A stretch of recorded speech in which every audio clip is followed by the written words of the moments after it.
Today, what we're going to do is I have a couple of housekeeping issues to begin. I'd like to remind everyone that the Project 3, which is your business plans, are due next week. So you have got 7 days to complete the project. I'm hoping that all of you have started working on it. If you have any questions, I'm going to open the floor for questions now.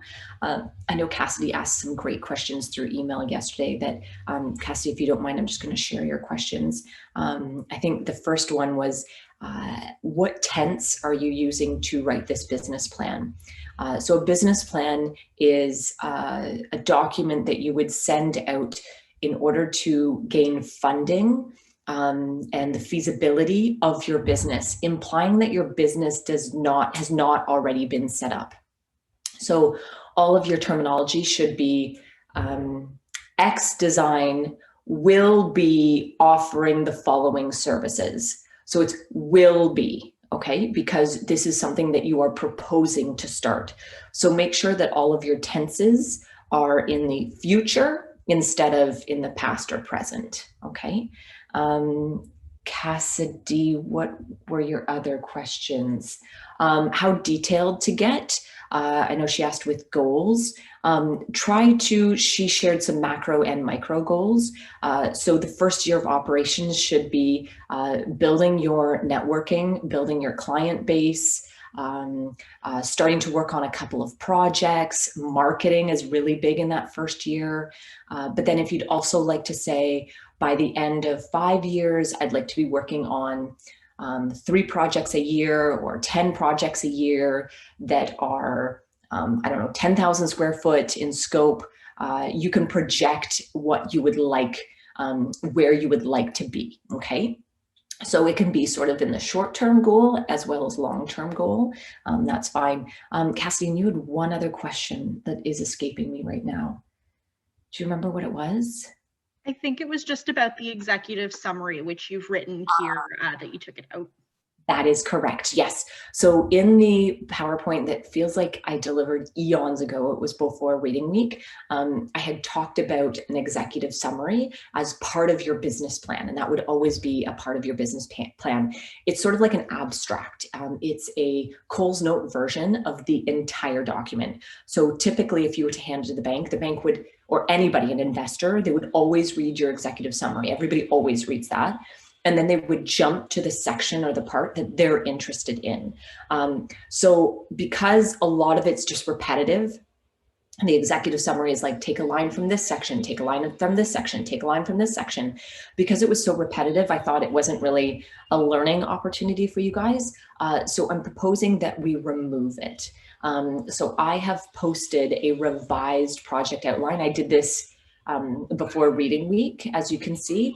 I've posted the revised project outline as well as the revised rubric on Slate, and you'll see the executive summary has been removed, so that is not required. It also states reduced financial data requirements. When I gave this lecture in week 6, I listed all of the charts that typically would go into a business plan. But I was already thinking it was a lot of work and that you wouldn't have the numbers, accurate numbers in order to complete this. So I have reduced that scope as well. I think I'm only asking you to do 1 chart, and that is the startup costs for your business. What expenses do you anticipate seeing? So I showed an example of that in the PowerPoint that I showed in week 6, but we will also go over more specific numbers today, okay? So this will be a really important lecture. You might wanna be jotting down some of these numbers or just reference it after the class and as you're putting together your project. Because I've posted this on Slate already, so you'll have access to that, okay? Are there any other general questions that you've come across while working on Project 3? I have a question, Miranda. Yes. So for the competitor research, I found a few firms or companies, but I can't find any quotes on how much their services would cost. So what should I do about that section? Just leave it out. So don't leave it out, Okay. but say, one would expect, because you can't say I or we, remember? Okay. Say one would expect that they would charge comparable or competitive prices, or competitive prices to the industry in the area. Just Okay. that. And how many should we have for competitors? Like, is there a minimum that we need? Because I think right now I have 5. That's fine. That's Okay. fine. So, Anosha, it all depends. Like if you're in a crazy rural area, like let's say you're living in Simcoe, Ontario, and you know there's literally 5 other interior design firms, you would list all 5. If you're going to be located downtown Toronto, there's no way you could list all of them. So you could say there are, I don't know, 50 plus firms that offer interior design services that also offer the scope of services that this company has proposed to do. And then you could say examples would be, and then list maybe 3 companies that like say that there are 50, but here are an example of 3 that might be my direct competition. Okay. And for the the registration license section, should we just make up like a BIN number, and how would we complete that section? Because you would have to get registered Yes. to get. Absolutely. Did I ask specifically for a BIN number and a Well, it was listed under that section in the PowerPoint, and then I went and rewatched that section in the lecture, and you did read through it, so I wasn't sure. I don't think, because in the first business description area, I don't think, do you want me to let me just open it really quickly, okay? Okay. Because I want to make sure that everyone gets the same answer. Just give me 1 second. I'm just going to scoot over to open it up. Business plan. Okay, I'm just going to jump back to share the new screen. Share. Okay. So cover page. Business description, type of business, services and products, mission statement, goals and objectives, management and operations, professional background, business structure. Yeah, nowhere here. Oh, registration, license and permit. So say that you will be applying, not you, but because you can't, we will be, or the company will be applying for a BIN, like all of the specific ones that I'd listed. And that's it. Yeah. So just say that you will be. Yeah. Okay. Awesome question. So sorry, let me just, since we're right here, financial data. So you're going to say what your financial advantages are. Are you bringing assets to the table? Are you bringing cash to the table? Are you bringing assets that could be used as collateral, etc.? What are your financial challenges? Maybe you don't have any assets. Maybe you don't have the cash. That's why you're looking for investors. So those would be challenges. Or maybe you're brand new to the area. So another financial challenge would be that you're brand new to an area, so you have to create all new contacts. Therefore, it might take longer for you to get up and running and create a client base because you don't know anybody yet, maybe. And then a startup cost estimate. This is what we'll talk about the pricing today here, but you're essentially going to list all of the costs that you require for a startup. And then based on this, you'll be able to create your loan requirements. How much money do you need? And then if you're intending on hiring employees, indicate who you're going to hire, and it doesn't need to be people, but let's say you need 1 junior designer and 1 senior designer or something like that.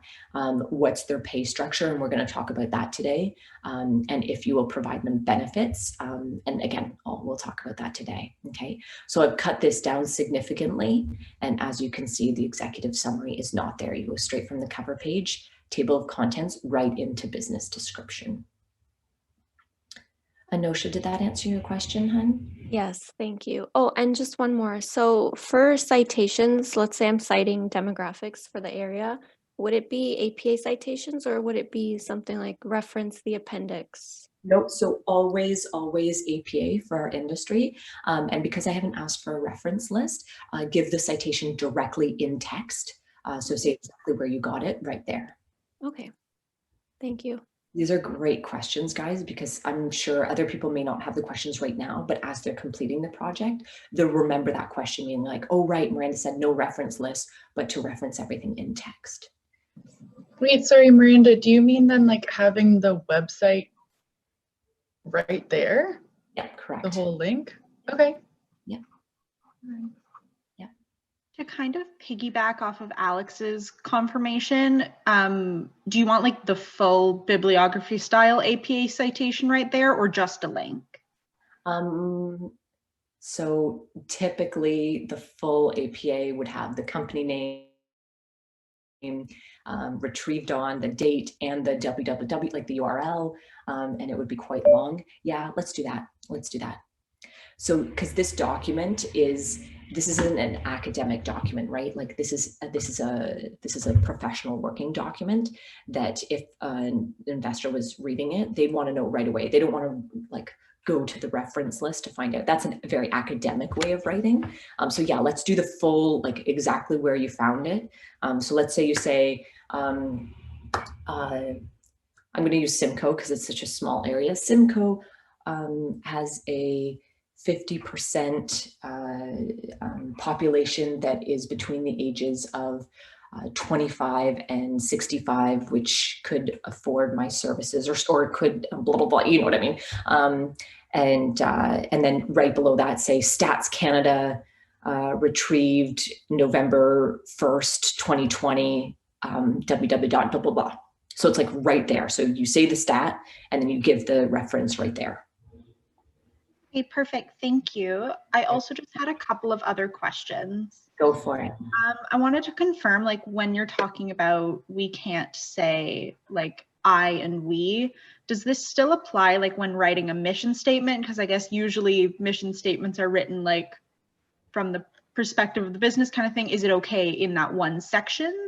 No, I would always try to remove the personal. Okay, sounds good. And I think my last question. Cassidy, it's a pain in the butt. I know, like my master's thesis was over 300 pages and I couldn't say I or we in the whole thing. And it's a pain in the butt. Like you have to go back and you have to word very carefully. But it's a really good habit to get into because we really shouldn't be putting we should be able to write it in a professional language without saying me. So, but Cassie, I know it's difficult. So everybody try to practice that as much as you can. And it's tricky, I know. No problem, thank you. And I think my last question is, I noticed like while writing the very beginning part, specifically in the section like under business description type of business, that subsection is really only like a sentence long because all you had kind of requested was like a sentence worth of information. Is that okay?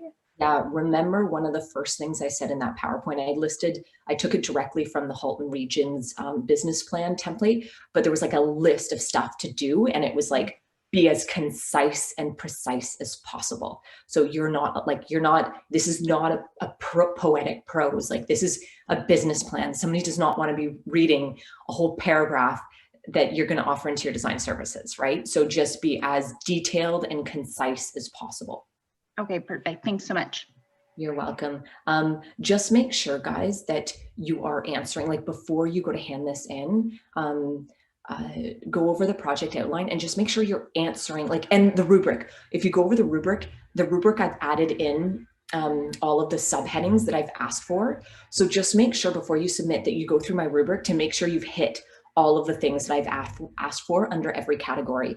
And that will just ensure that you don't forget anything, because I feel like I'm being a little bit more lenient. You guys are in fourth year now, and first year, I think you all probably thought I was an incredibly harsh marker, but you guys are in fourth year now, you know what you're doing. So I'm not trying to be mean and penalize you for little things. I just want you to answer just make sure that it's complete. So just make sure you meet all of the requirements and you should get top marks. Okay. And that's a good, I mean, that's good with any project, any submission. Always review the project outline and the rubric before submitting, because you never know like what you might forget. I tell my first years that to do it too, because you just think you know what you're doing, and then all of a sudden you read that and you're like, oh shoot, I forgot to do that. And it could save you a mark or two. Any other questions about project 3? No? Oh my gosh, Paola, yesterday I drank so much cold 911 from David's tea. It's going at like, it's crazy. I have a big box and another package. I'm drinking it like crazy, dude. So thank you for that recommendation. All right. So what I'm going to do now is I'm going to share my screen, but a different screen here, because I need to know what groups, if you are going to be in a group. Because as you'll probably have noticed with the rubrics for the grad show templates, I can set up in Slate that if you're in a group, I can link your names in the rubric, but I have to do that like soon, like before you submit. So I need to know exactly who's going to be in a group so I can do that before you submit next week. So Boyana and Wei, you guys have already emailed me to let me know that you're going to be a sole proprietor, or you're going to be working on your own. So yes, thumbs up. So can I get anyone else that is working on their own or in a pair or in a group of 3? Can we just try to do this quickly? Just someone shout out. Oh, I think, are we using chat? That might be easy too. Okay, so Alex, you're doing solo. Okay, hold on 1 second. Alexandra. Oh my goodness. Okay, Monina. Hold on 1 second, Monina. Monina. Paola. Cassidy. Anosha. Wow. Okay, so Teresa and Teresa and Stone and Chloe, is that correct? Chloe, Jessica A. Good. I had it here so I could remember. What about Aubrey, Ryan, Tashea? What are you guys thinking? Chris, please. So Chris, are you on your own? Solo, awesome. Okay, Tashea. So are you guys going to be together? Tashea, Aubrey, Ryan? Okay, awesome. So Teresa and Chris, Alex and Paula, I got all you guys. Vivian, okay, I'll let you guys do it together. It's a pain in the butt setting up in Slate, but that's okay. All right, so Vivian and Anne. I'm going to just put Anne's name in red because he's from another section. So that means I have to set it up. I actually have to create 2 separate rubrics for the 2 separate, but that's okay. All right, perfect. So if any of you guys are talking to Lamise, just ask her to send me a quick email to let me know. I'm assuming she's on her own. But yeah, I just need confirmation from her. That's great. So just an FYI, what the previous faculty who taught this course, it was always a group of 5. And I personally am not a huge fan of group work because I ended up always doing all the work and everyone else got all the credit. So I know some of you love group work, some of you do not like group work. And so I just wanted to give you guys the option because this does affect your final grade. So I know some of you work well together. That's awesome. I wanted to give you guys that opportunity, but if you wanted to try it on your own, go for it. That's great. I know Wei had emailed me and said, I'm going to use this as like a trial run because she does hope to one day open her own business. So I'm not sure if some of you guys are doing that too. All the single ladies, all my single ladies. Yes, love it. Awesome. Okay, guys, fantastic. Where do I find the rubric? So the rubric is in Slate. Let me just jump over there because I may not, I'm pretty darn sure I released it, but I may not have. So let me just jump over. Give me 1 second. Okay, I think you should see my, can you guys see my desktop now? Alex, can you see my desktop? Yes, awesome, okay. Okay, so we're gonna go to PP2.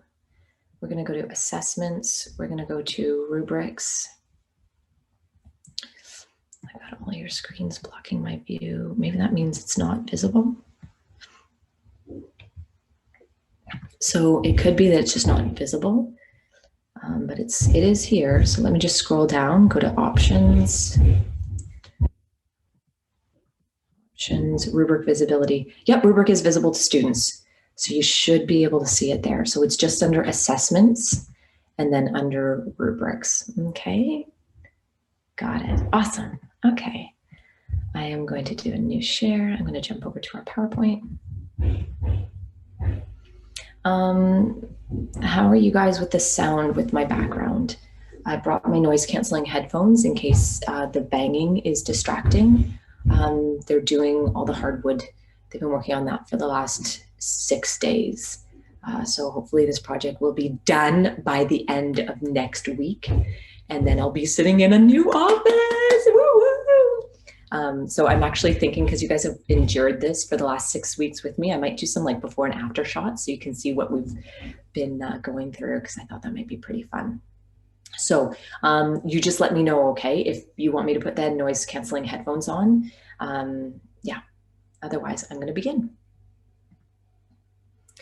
All right, so today we are going to be talking about financial management.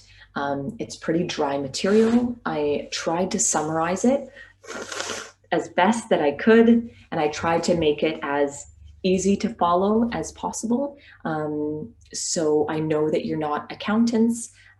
Some of you have no interest in this stuff. I know that Laura told us that from the Thursday section. She's like, it's bringing me back to high school accounting.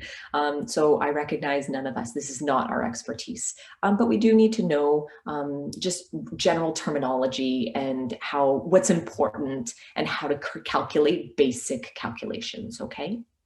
So we're going to talk today about determining design fees and billing rates, project compensation, fee structures, project budgeting, billing clients, financial health of a firm, employee compensation, accounting methods, and types of expenses. And that will help you for project 3 doing your startup costs, okay? I know that a couple of students in their co-op reflection project, that first one, had questions about pricing. So I'm hoping that this answers some of your questions about how designers come up with their fees. All right. Give me 1 second. Just 1 second, guys. Can I help you, Michaela? Okay, shut the door afterwards, okay? Okay. Sorry, my little one just came in. All right, so financial management of a design firm. So financial management of a design firm is often very complex and may require the guidance or assistance of a bookkeeper and or an accountant. So I would probably recommend for tax time to get an accountant because they will be able to, they're experts in taxes and knowing exactly what you can claim, what you can't claim. They also are really good at setting up all those charts. You might, if you were creating a business plan in professional practice, you would probably want to get an accountant to help you create all of those charts. Okay, dry your hands. Thank you. Sorry, just 1 second. She's spinning around in circles. Do you want to say hi? Want to see your cute little face to everybody?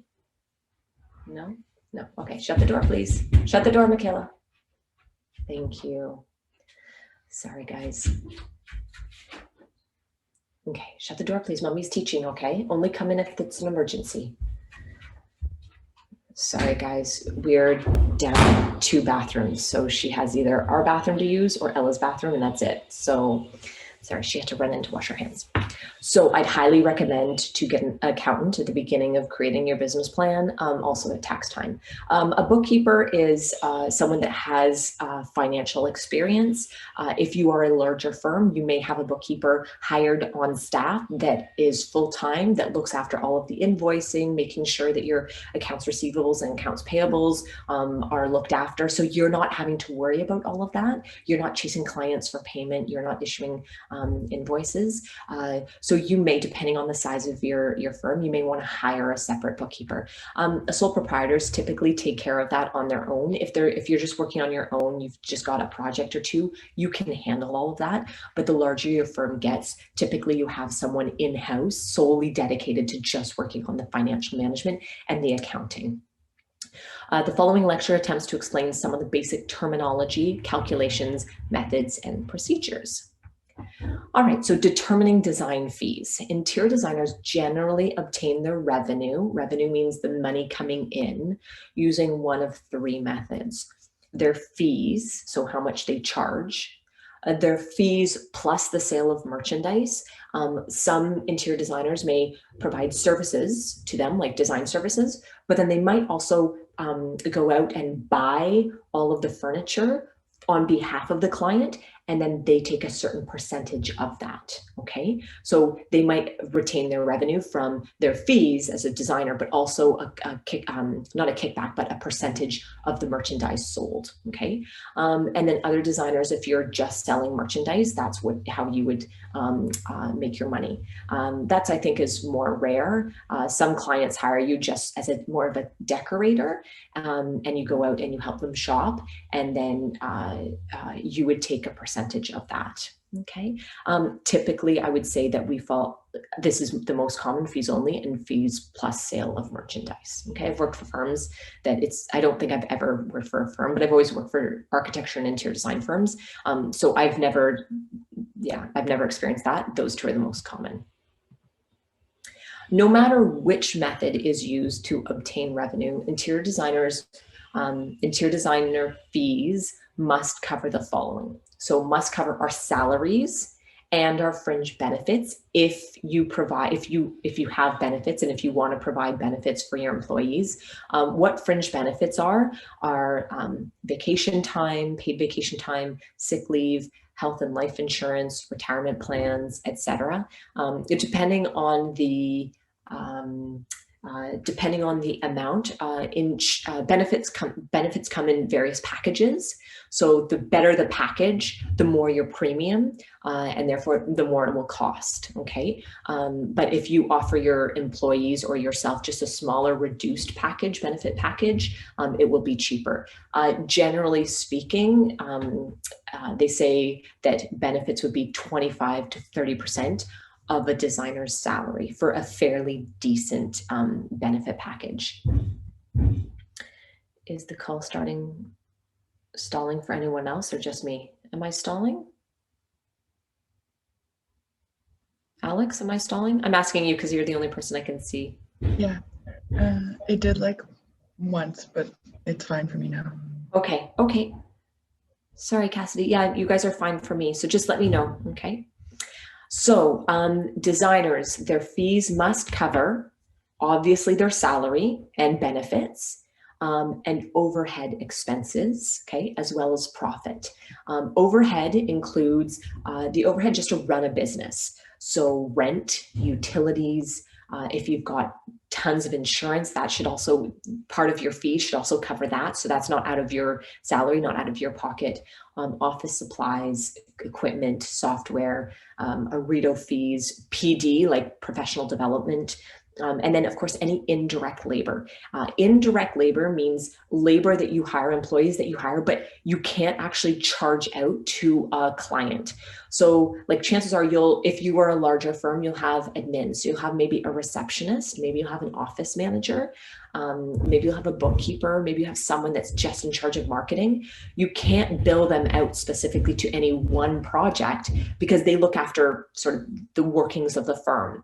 So all of their salaries are termed as indirect labor. Direct labor are all the designers' fees, the CAD technicians, that can be directly billable to a client, okay? So our fees, when you charge a client, it has to account for all the overhead and as well as a profit. Typically, I was talking to Brad about this because I wanted updated numbers. He aims for 35% profit, okay? Good. So to cover the above mentioned, a billing rate is established, okay? We have to know how much to bill clients.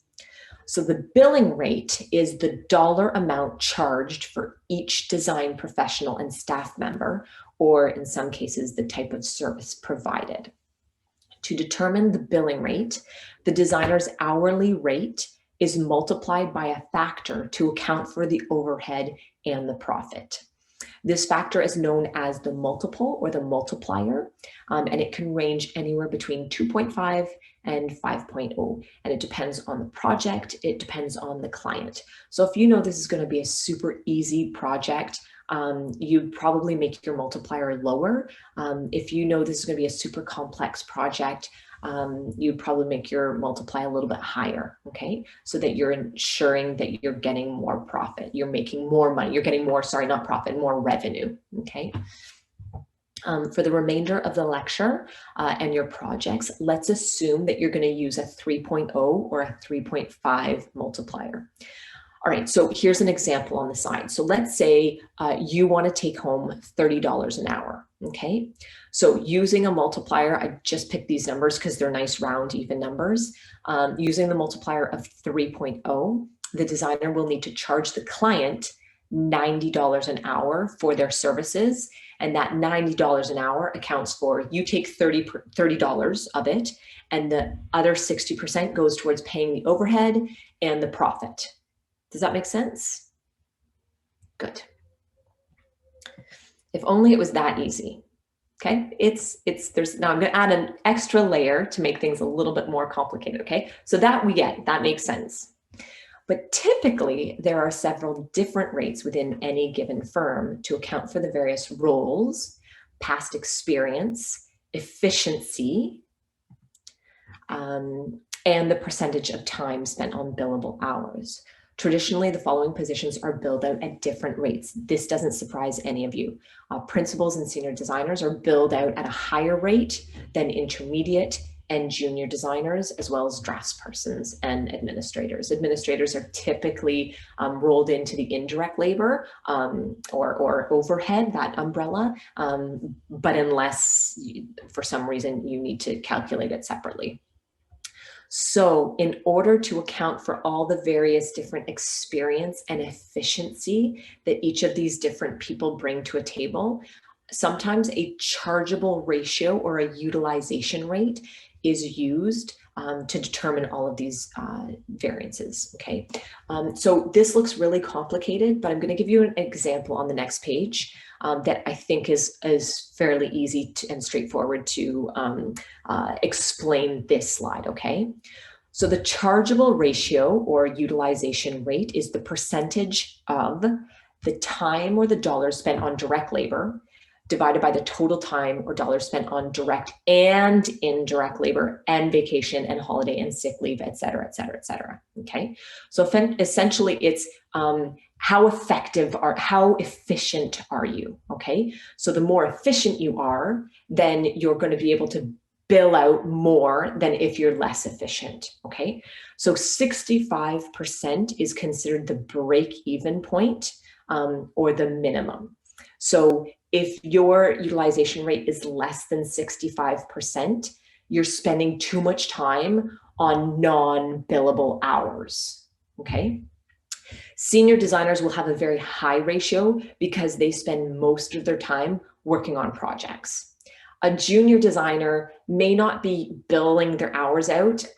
They might, let's say, if you look at your timesheet from maybe your co-op position, maybe you've got a couple hours to organizing the design library. Maybe you've got a couple hours to I don't know, running the permit drawings to the city hall. Maybe you've got a couple, although that would be billable to a client. I'm trying to think of things that make you less efficient, right? So junior designers are typically less efficient than senior designers. Senior designers, they're constantly working. They're working 100% or a lot of their time, and it's directly billable to clients. Just 1 second. Personal development, what does that mean, Alex? I'm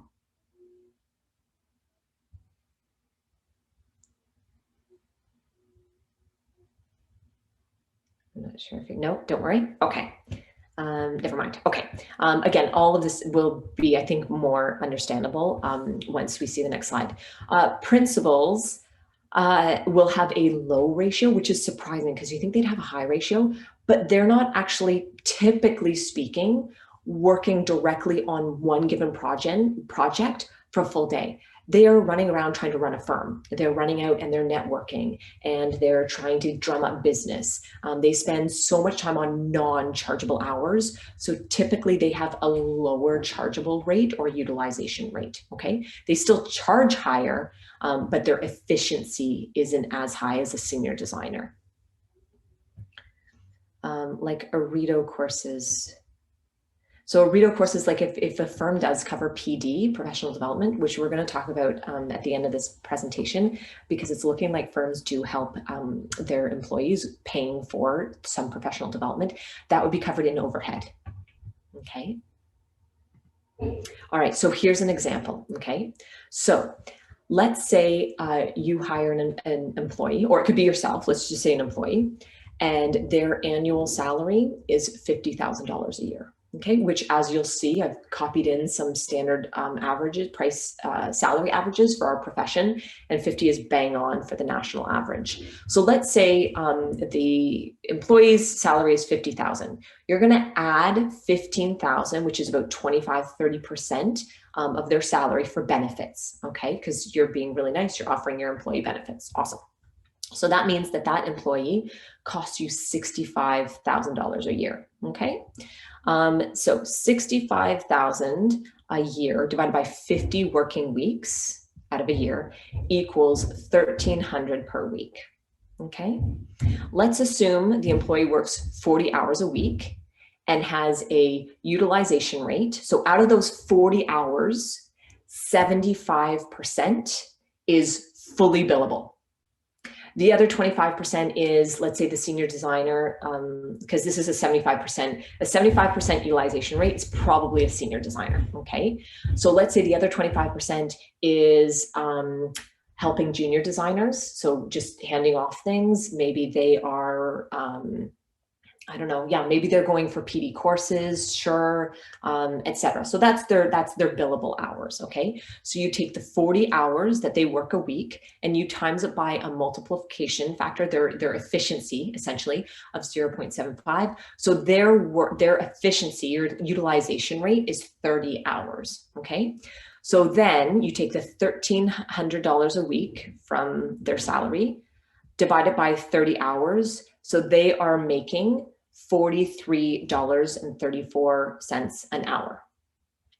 Add the multiplier, so that's what they're making, add the 3.0 multiplier to account for overhead and profit. You should charge out 130 hours, which for a senior designer is pretty standard, okay?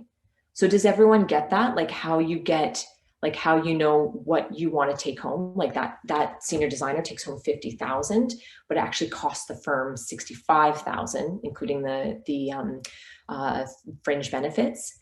And then you just divide it by how many weeks are in the year, and then you times it by the multiplication, or sorry, by the utilization rate, and then you take that hour, and you take the full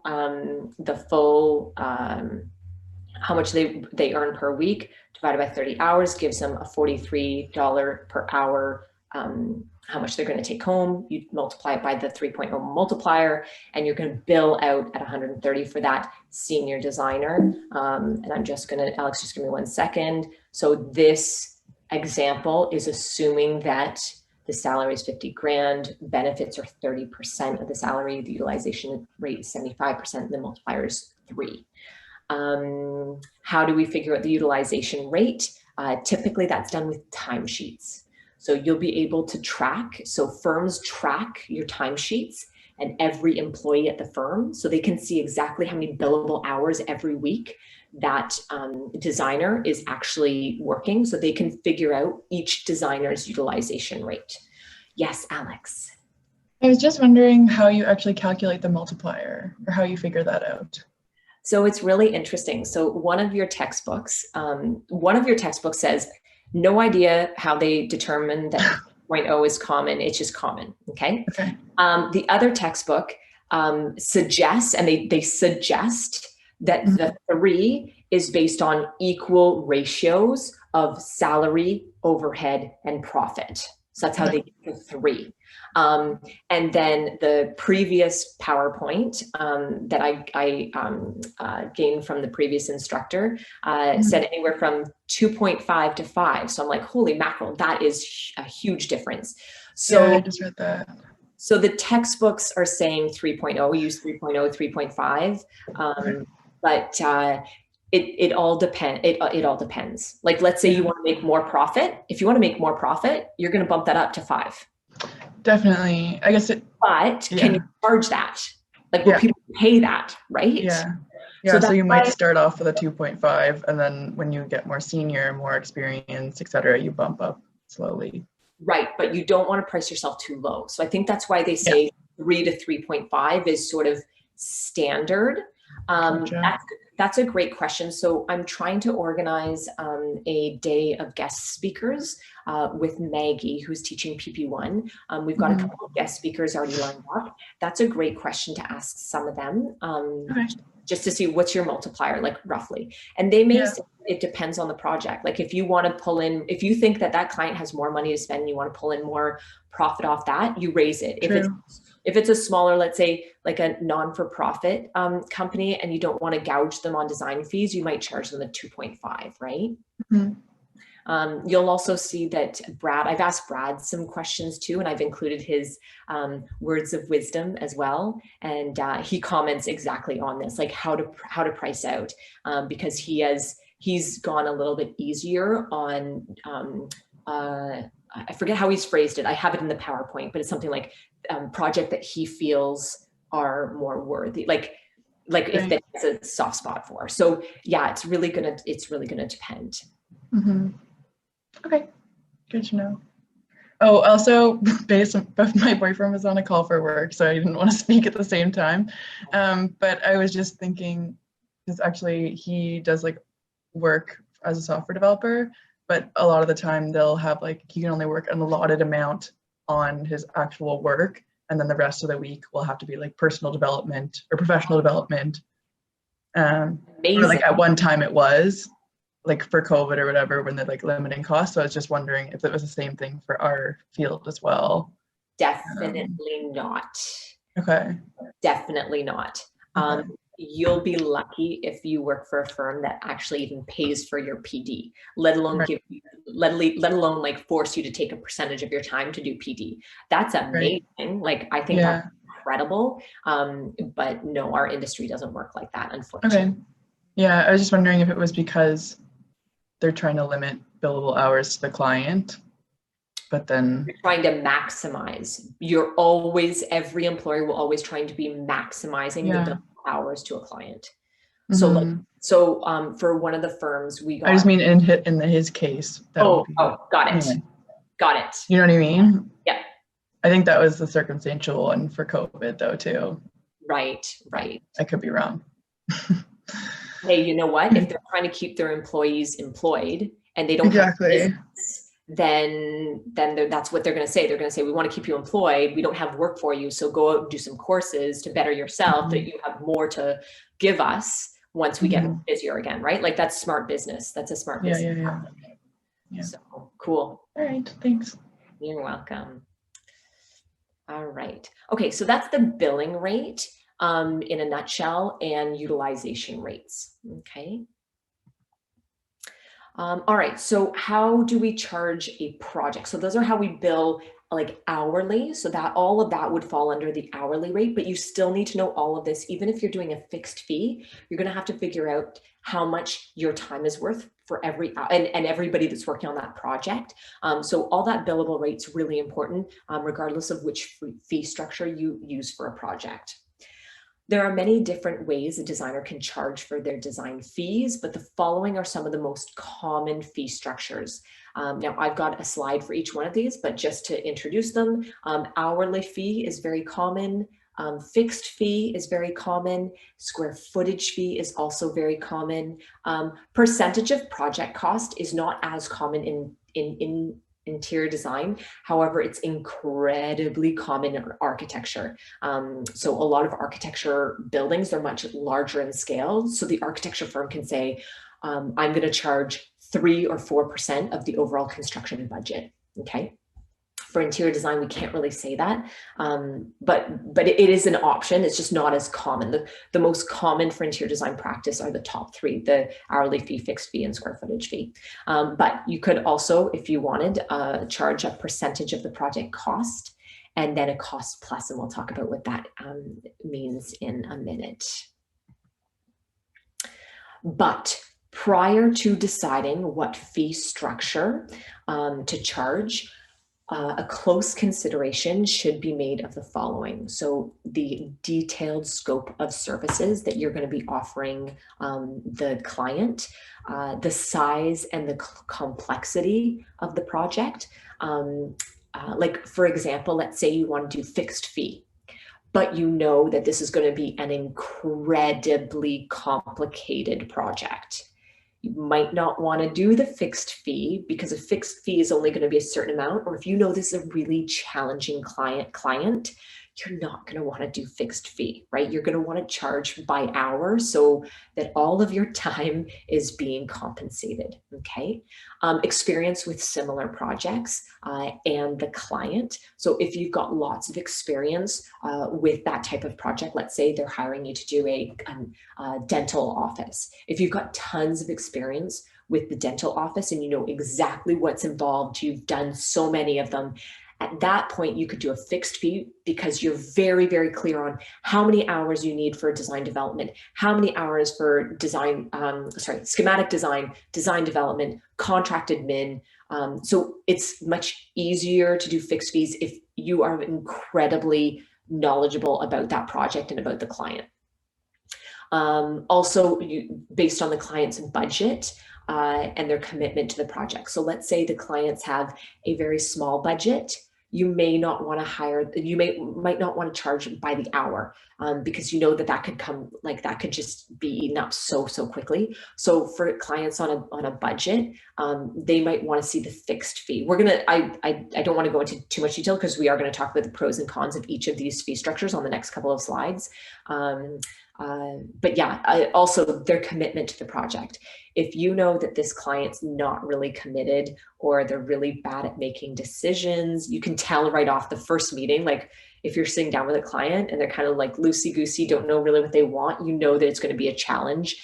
So you're probably going to go more with an hourly rate than a fixed fee because again, your time is valuable.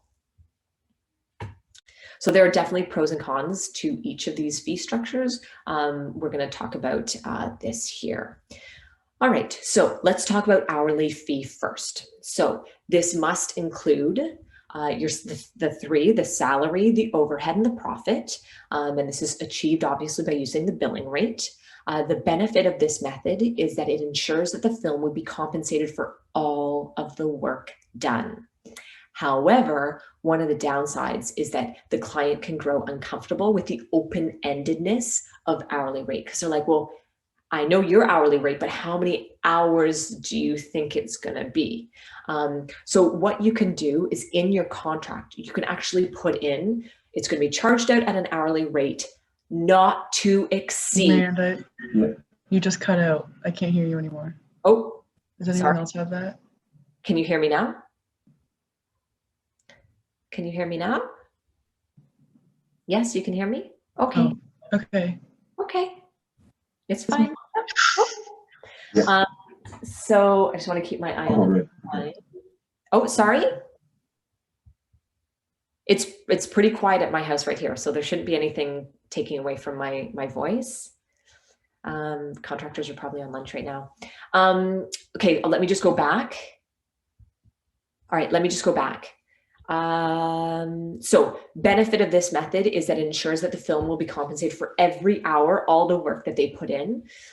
However, clients can become uncomfortable with, they know your billing rate, but they're like, how many hours is it going to take you? So in your contract, you can actually write in that I will be billing the client at whatever dollars per hour, but not to exceed X. So they know that there's so many hours that they will be charged until that maximum is reached, okay?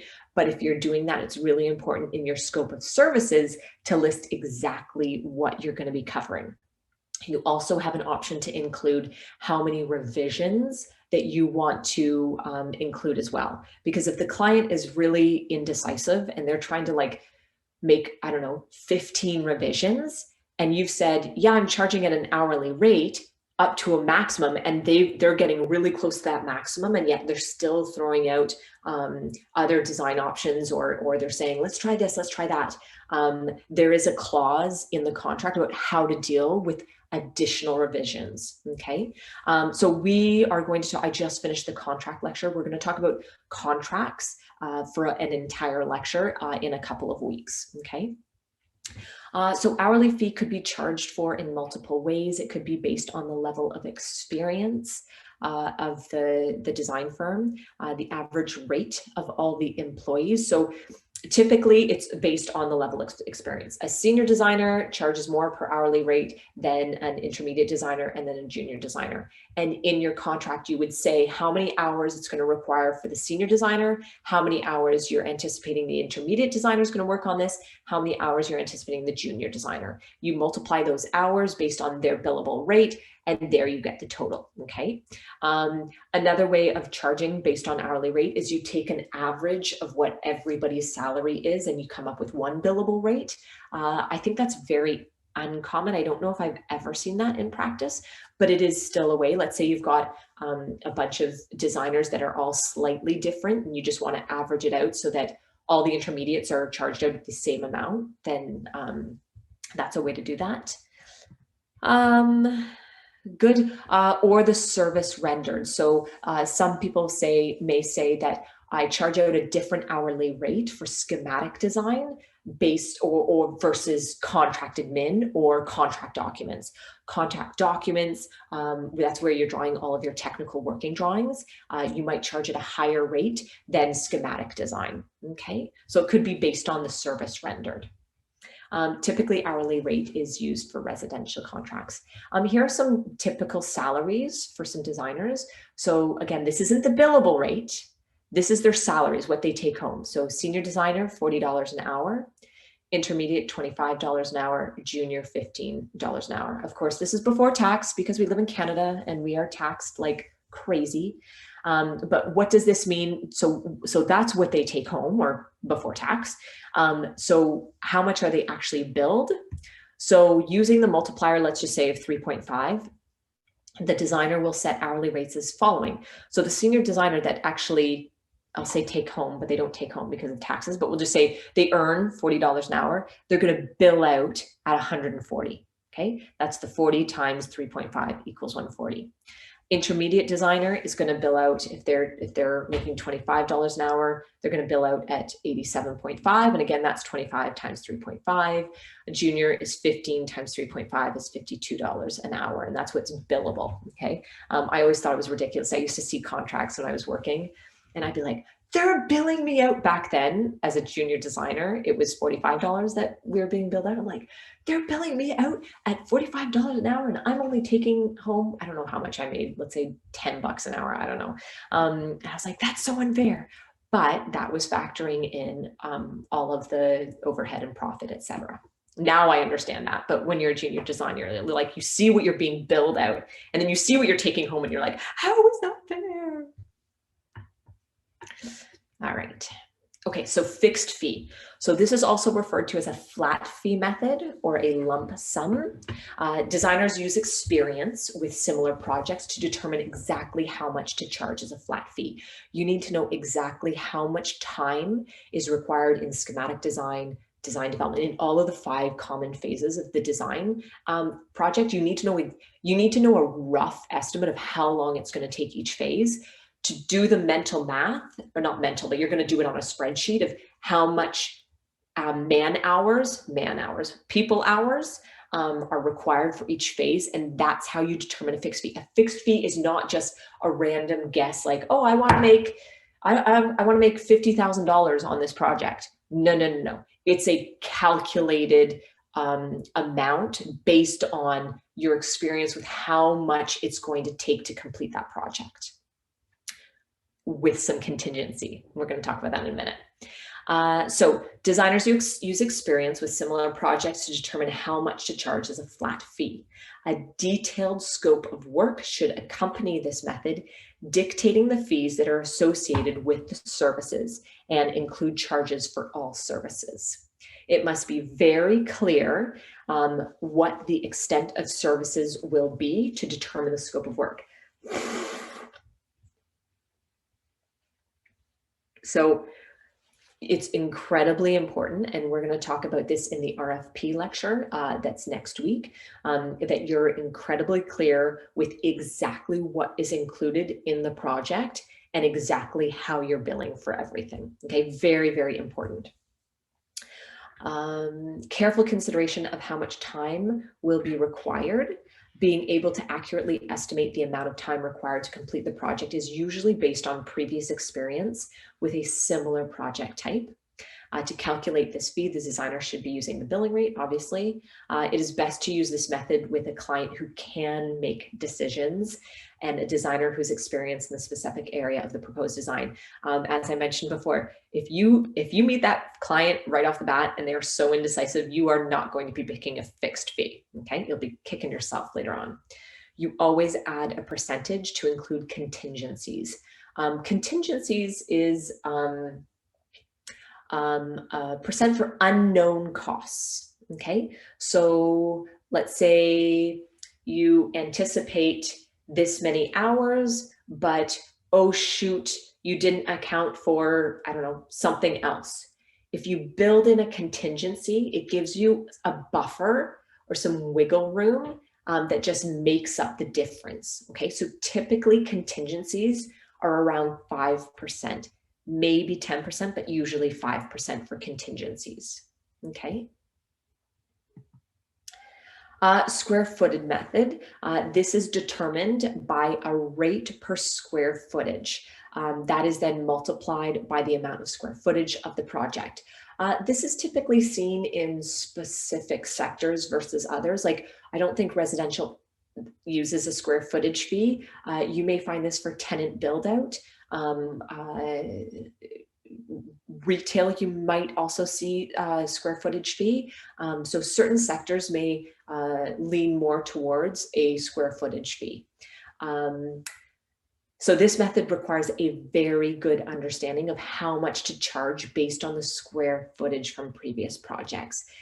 This is difficult because square footage doesn't necessarily always dictate how much money you're going to make. Like a square footage of, let's say, a restaurant, hospitality restaurant, you might have a client that wants to do a pretty budget restaurant. So the square footage is going to be way lower, or you might be doing a restaurant that's really high end that wants to compete for the Arito Awards, wants to be in all the magazines.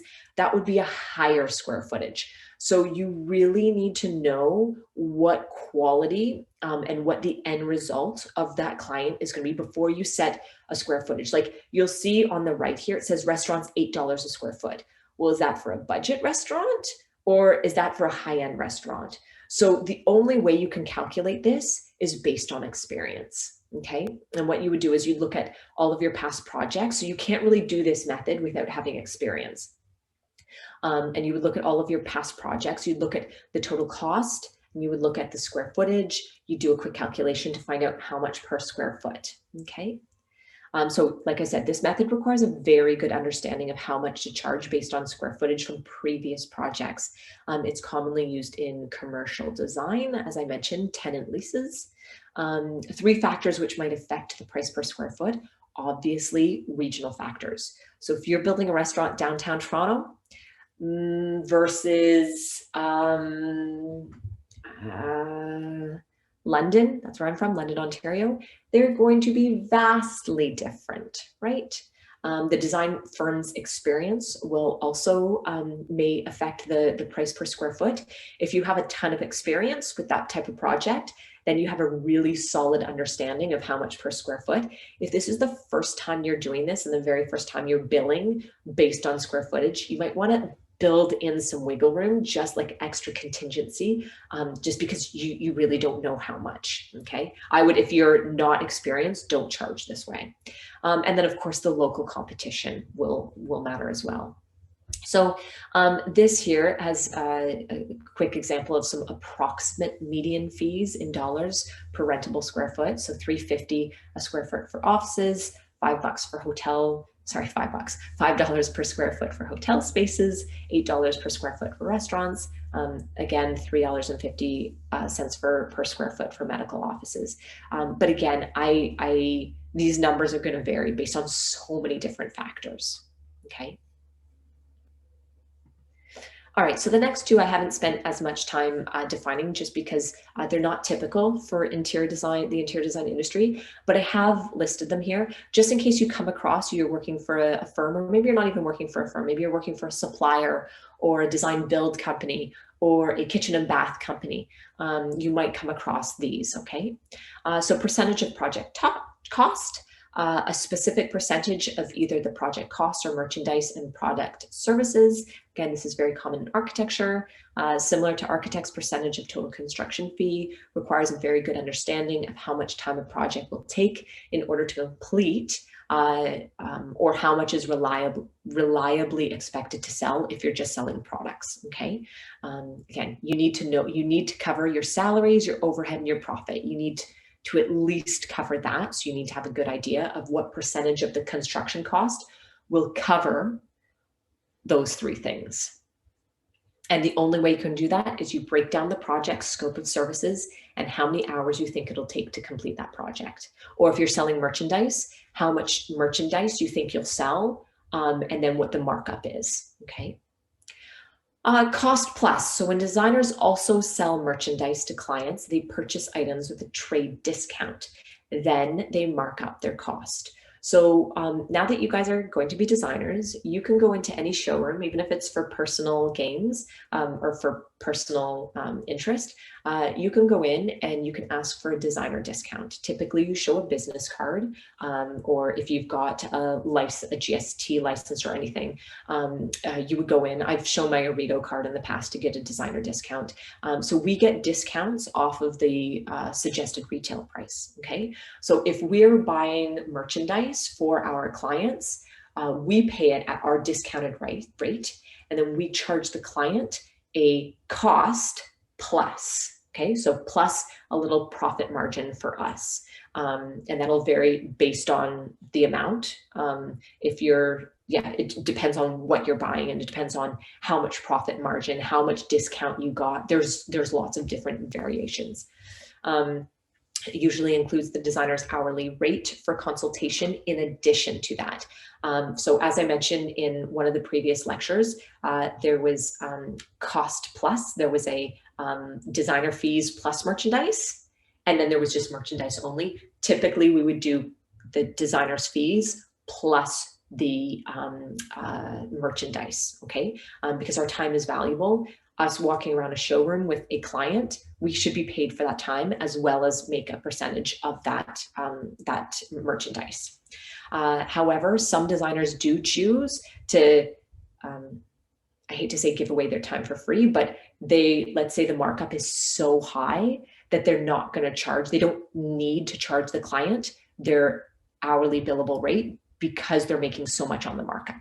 Okay, so like I said, it depends on what the markup is. Okay, it depends on what your discount is and how much you can actually sell it to the client.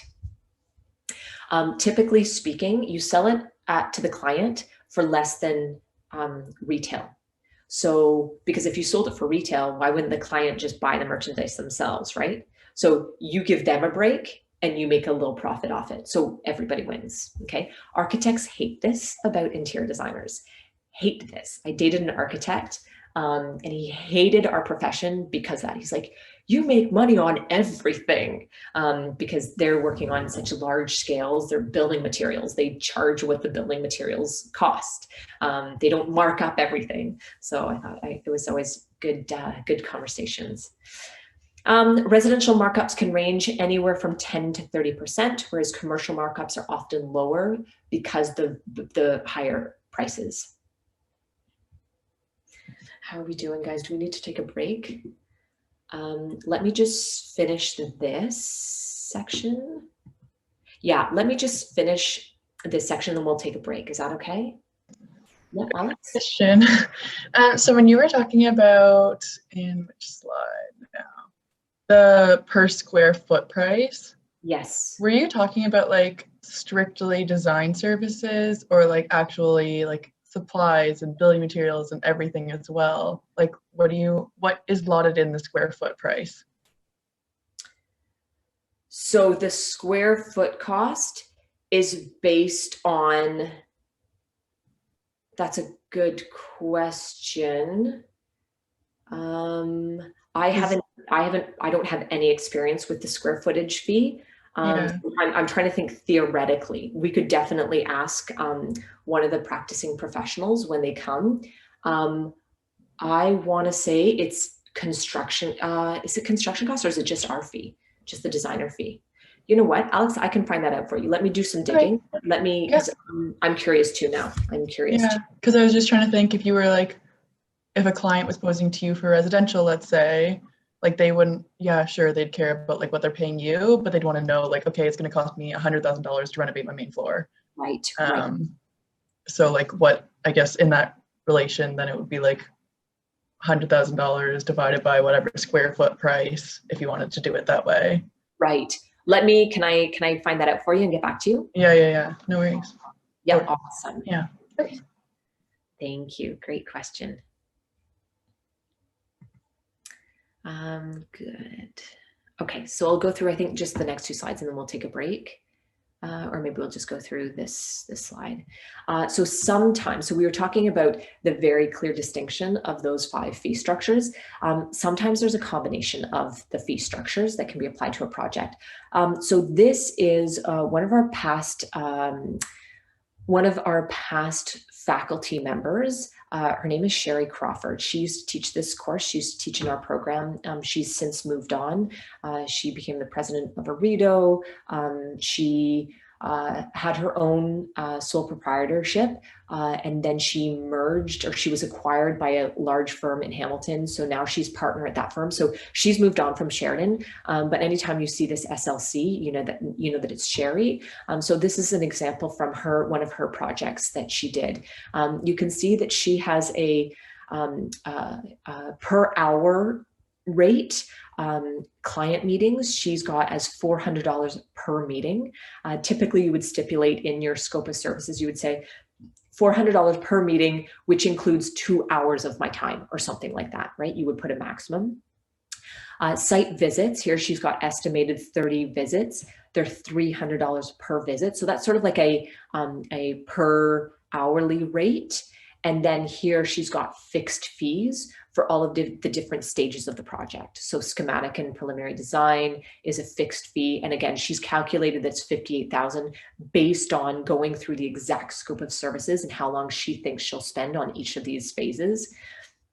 And then concepts and finishes, 3 concepts, she's charging at $6,000, 5 concepts, $10,000, furniture, $3,500, working drawings and permit construction, $72,000, administration costs, $9,000, renderings, $12,500, and then she goes back to an hourly rate for rendering changes. So if she does, let's say, schematic renderings, and then let's say they change the design and the client says, these were beautiful schematic renderings, but now we want a finished product rendering.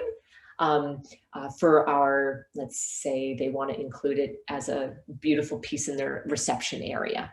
So then she's charging $95 per hour for rendering changes. Okay, so this is an example of a fee structure or of a chart of her fees that's broken into sort of various different categories. Okay.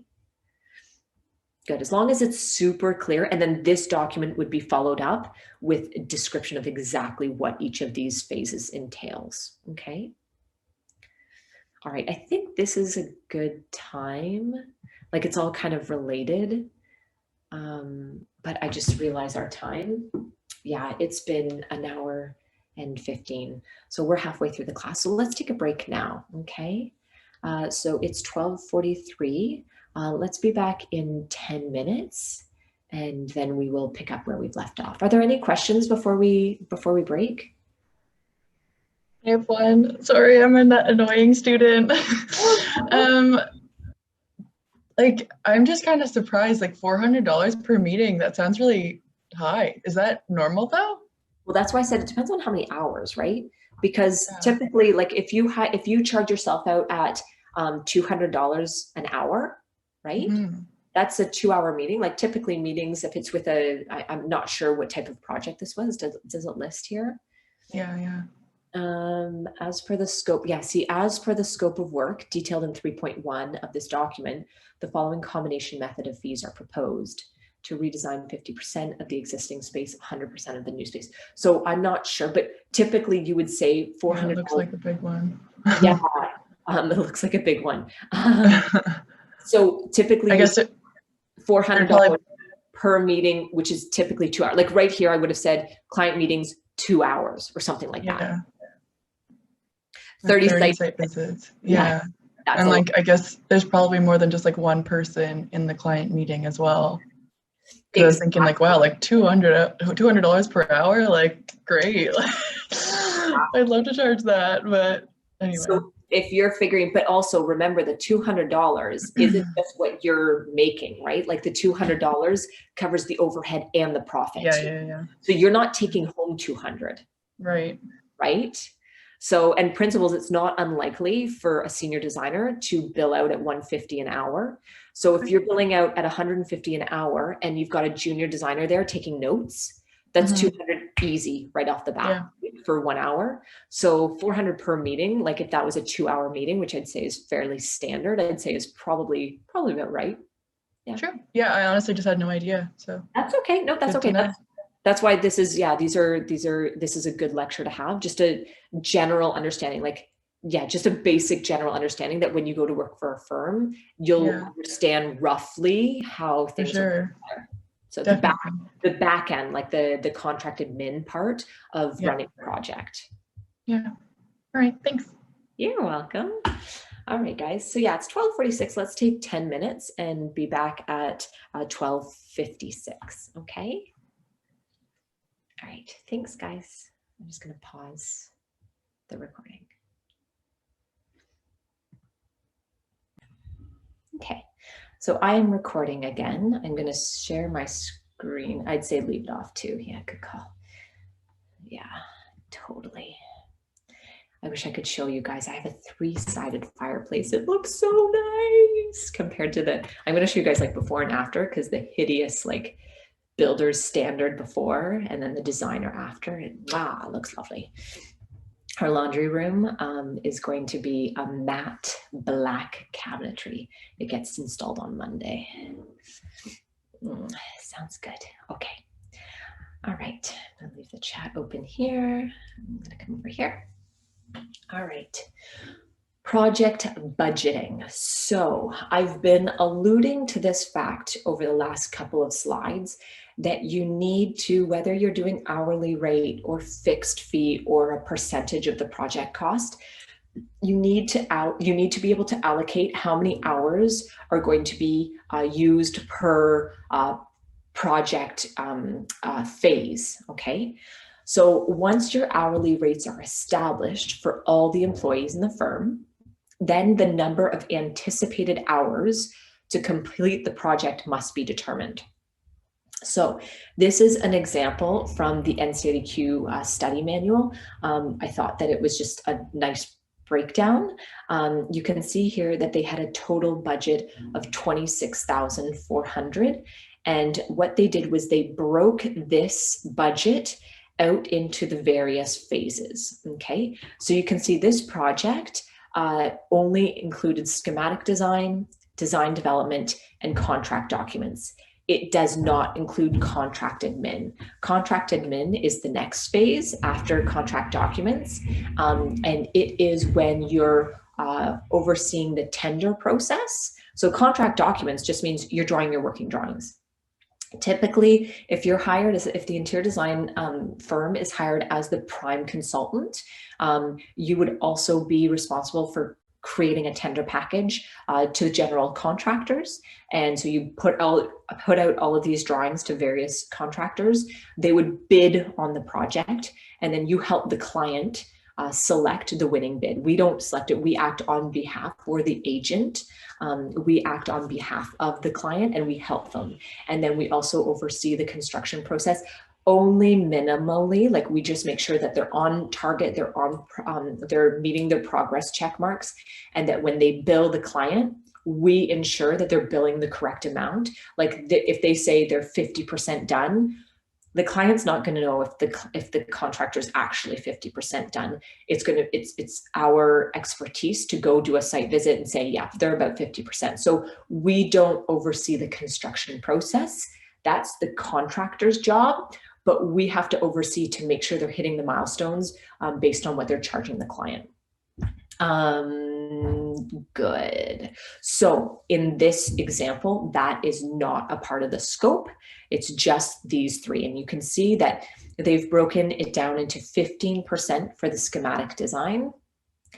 25% of the budget is going towards design development, and 60% of the design is going for contract documents. Oftentimes we used to tell students, I don't know if I stressed this in first year to you guys, but often we say that design is only a small portion of what we do as designers.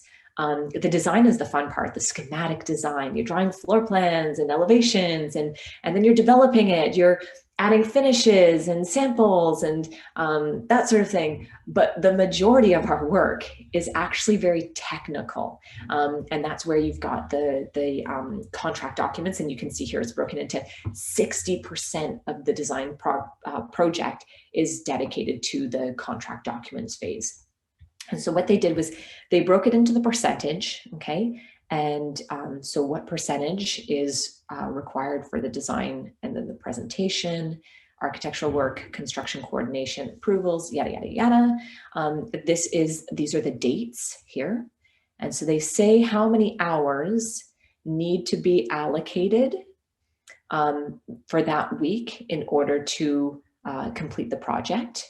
And then down here you can see, so they've budgeted 1,320 hours, which means this is going to require 2 people to work on it, or sorry, person or weeks of hours. I believe this is 53 hours, which means 1.3 people. So they've allocated just 1 person here. Here they've allocated a couple of people here, 2.6 hours in the second week, 2.6 people. So they've actually allocated 3 people to work 106 hours to complete the 2 phases of schematic design. As we move down, you'll see that more people are involved. Okay, so that's how they've roughly broken down their project. If a project focuses on only design concept of projects before schematic design, how is its percentages? So what you're saying, Chris, is what if you just want to offer design services? Is that correct? That you don't actually want to do, some designers just do the design, and then they have an architectural technologist, depending on the size of the project, or they've got, let's say, an architect they work with. They put together the design drawings, and then they hand it over to someone else to actually do the technical working drawings. That's very common. I've done that in my work as well when I used to do consulting work.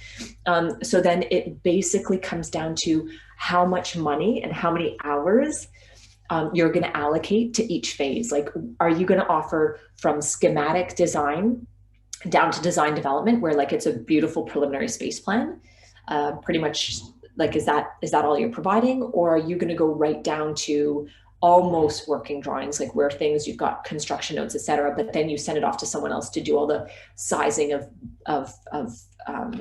or let's say wall assemblies and the more technical information. So Chris, I can't really answer that because it depends on the scope of project. It depends on what sector. It depends on how many hours you want to allocate. It depends on if the client wants a really high-end design, you're going to spend more hours doing the schematic design, right? If they want really high-end. So it really depends, but you guys call the shots as designers, okay? So you'll know really quickly when you meet with a client, if they want this to be like a high-end design, then you're like, okay, I'm going to spend more time in schematic design. Maybe you know that it's going to be highly detail oriented, like they want really custom details, then you're going to have more time allocated to doing the construction drawings, right? Let's say they want high-end finishes, okay? Then you're going to have more time allocated to design development, where you're researching all of these high-end finishes. So it really depends on the client, the project, the sector, etc. Okay, but you're totally your call. So Paula said, at the firm that I worked for, the designer only did the furniture plan, and the architectural technologist did basically everything else when it came to the working drawings. Oh my goodness. So Paula, I think I know the firm that you're referring to. So I worked for an architecture firm, a fairly large architecture firm that focuses on healthcare design. They still do. That's their specialty in Toronto, and they have a very large interior design department within that architecture firm. My background, I have an undergraduate degree in architecture and a master's in interior design. And so they were the first firm that I got a job with right after my master's. And I was working in their interior design department. I thought all the other firms I'd worked for were all architecture and interior design firms, and I loved it. We worked so well. But Paola, that's exactly what they did at this firm. I'm not naming their name, but they had the interior designers just do floor finish plans. So we were literally, I think maybe I did one furniture plan, but it was pretty much just flooring that they had us do, which I just found incredibly insulting to our profession and to our skills and talents. So I lasted there, I think, 2 months. And then I moved to a different firm, and I was there for a couple of years. So I was much happier.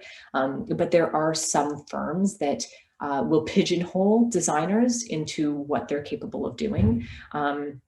And you might like that. Like if you love just selecting furniture, then Paola, like the firm that that you're working at, like maybe someone loves just doing that. But if you like to do a lot more, then you would find that really limiting. Oh no, the AT did the flooring as well. So my firm was basically just furniture and the paperwork. Yeah. So again, that might be what you're interested in, but it may not be. Yeah. Sorry, Paola. Yeah. Oh, you were the architectural technologist. You were not the interior design department. Lucky you, that's good. Good. So Chris, I can't really answer that because all firms work differently. Yeah. For your next project, your RFP response, you're going to be putting together a proposal or a response to a request for proposal. And you guys are going to actually get to create this and tell me how many hours you want to allocate for all of this. But that will be next week. I'll be handing that project out with that lecture. Okay. All right, project budgeting. In addition to the billing rates and number of hours expected to complete the project, the following must also be included to price a project. So you also have to account for non-reimbursable direct expenses. Non-reimbursable direct expenses would be something that you can't reimburse the client for. Reimbursable expenses include printing costs, long distance calls, although that's not a factor anymore because everyone's got great long distance plans. But in the past, that used to be a big factor. Printing costs, travel, so mileage, that would be a reimbursable. So let's say your client lived up in Muskoka. You could charge them separately, so not part of their contract, but a reimbursable expense would be your mileage and wear and tear on your car. Typically it's like, I don't know, 35 cents a liter or whatever on the way up and on the way back. That's a reimbursable expense. I'm trying to think of what a non-reimbursable direct expense might be. Let me sit on that. My head's so clogged right now. Let me sit on that for a minute. Consultants' fees. So chances are you'll be working with consultants. Your main consultants are structural engineer, mechanical engineer, electrical engineer, that sort of thing.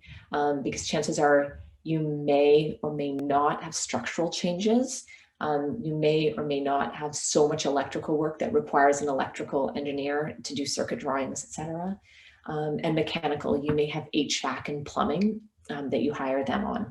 Now, typically, we have the client pay for that separately, okay?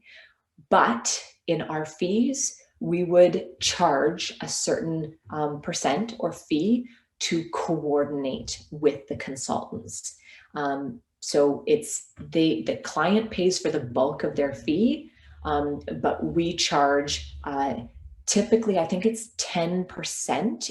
If my memory serves me correctly, it's 10% of what that consultant fee is. We charge that to the client. So let's say the structural engineer is charging X dollars. We will charge the client 10% of that X dollars because our drawings we're always sending to the consultants. We're saying, okay, we've made some changes. Here you go. And then they make the changes, like the electrical engineer might say, okay, based on your changes, I've calculated all the foot candles. You require more or less lighting. Here you go. We look at and we're like, shoot, that conflicts with our diffusers, our ceiling diffusers.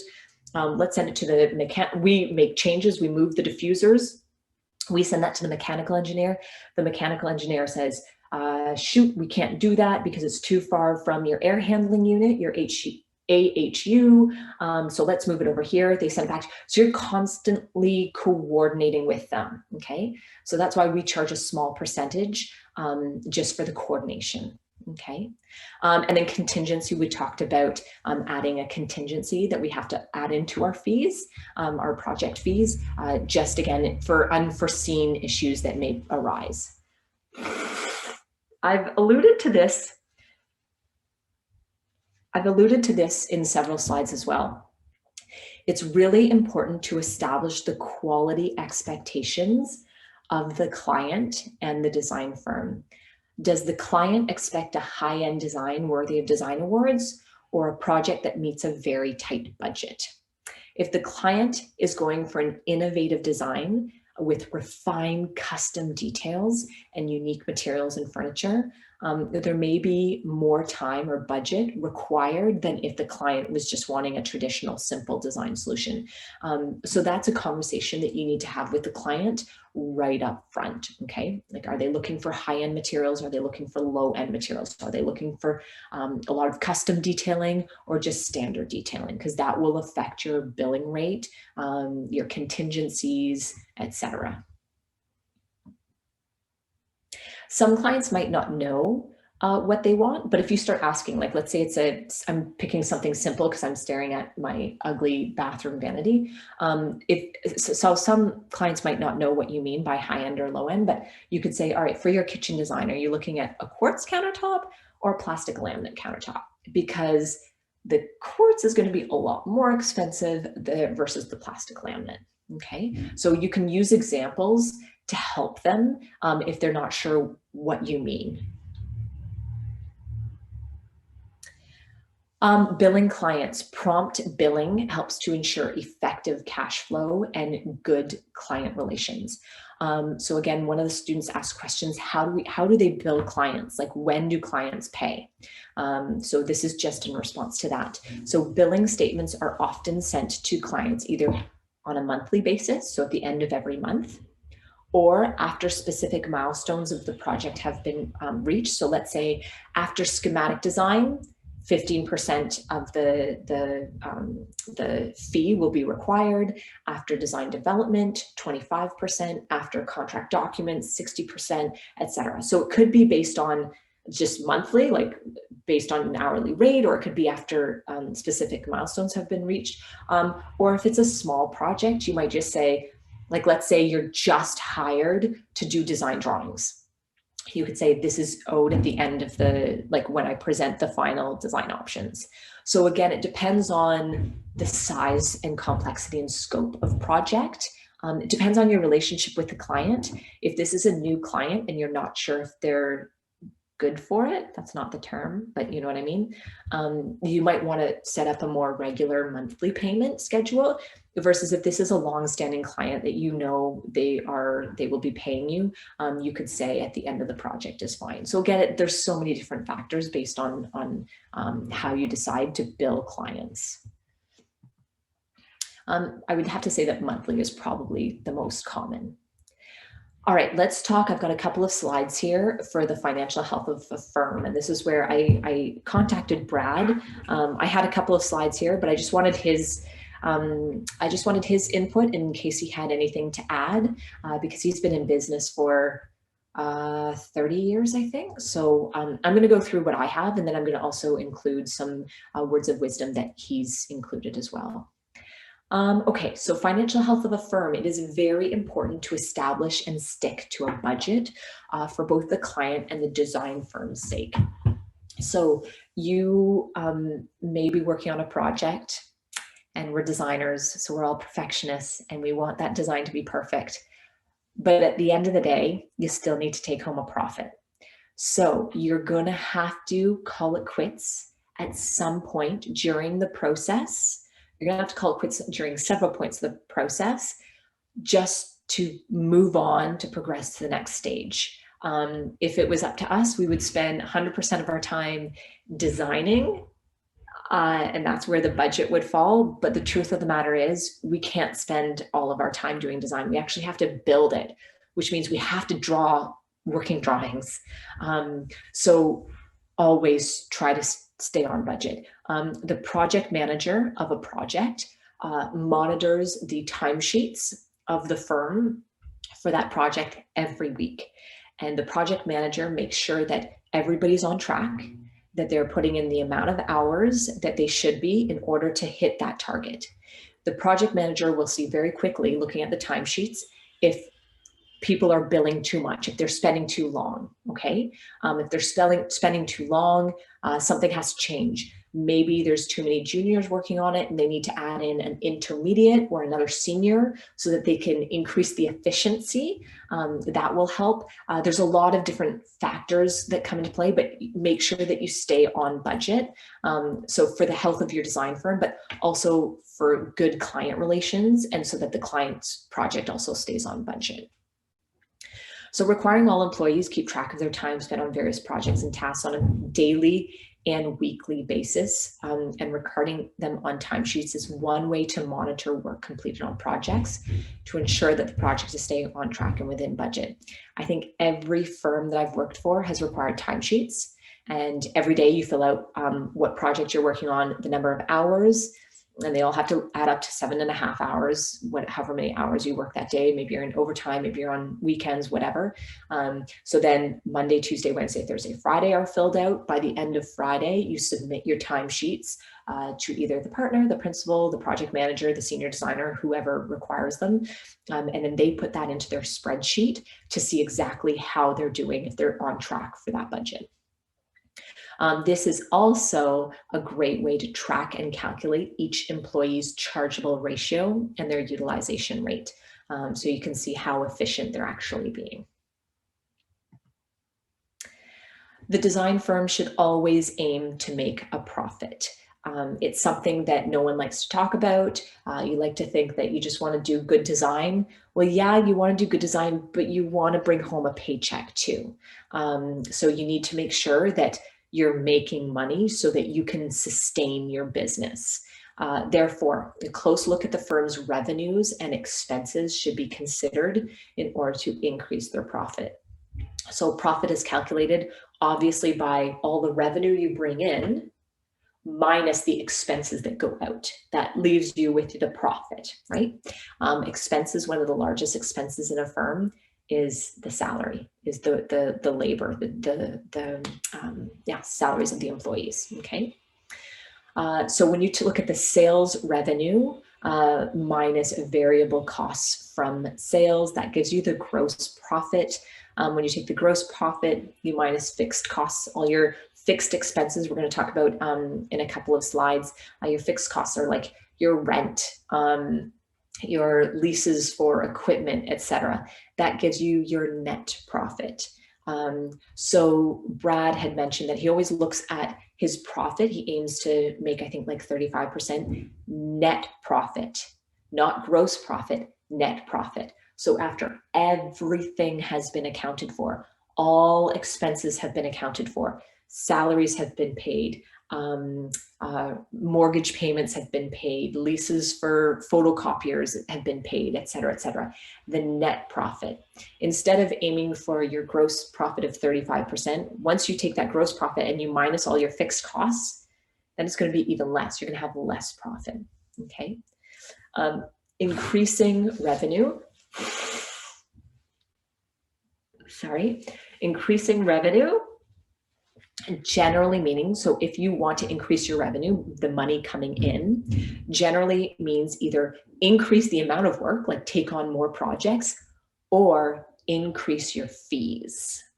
And you will know that as a firm, which one you need. Like if you're already charging pretty high fees, you'll know that you can't go any higher, you'll lose potential clients. So then you'll know, okay, well, I want to bring in more work, but if I bring in more work, I'm going to need to hire new people. So how much can I afford to hire to bring in more projects? Okay.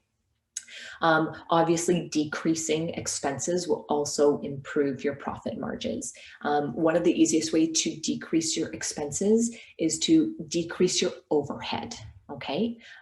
Because salaries are salaries.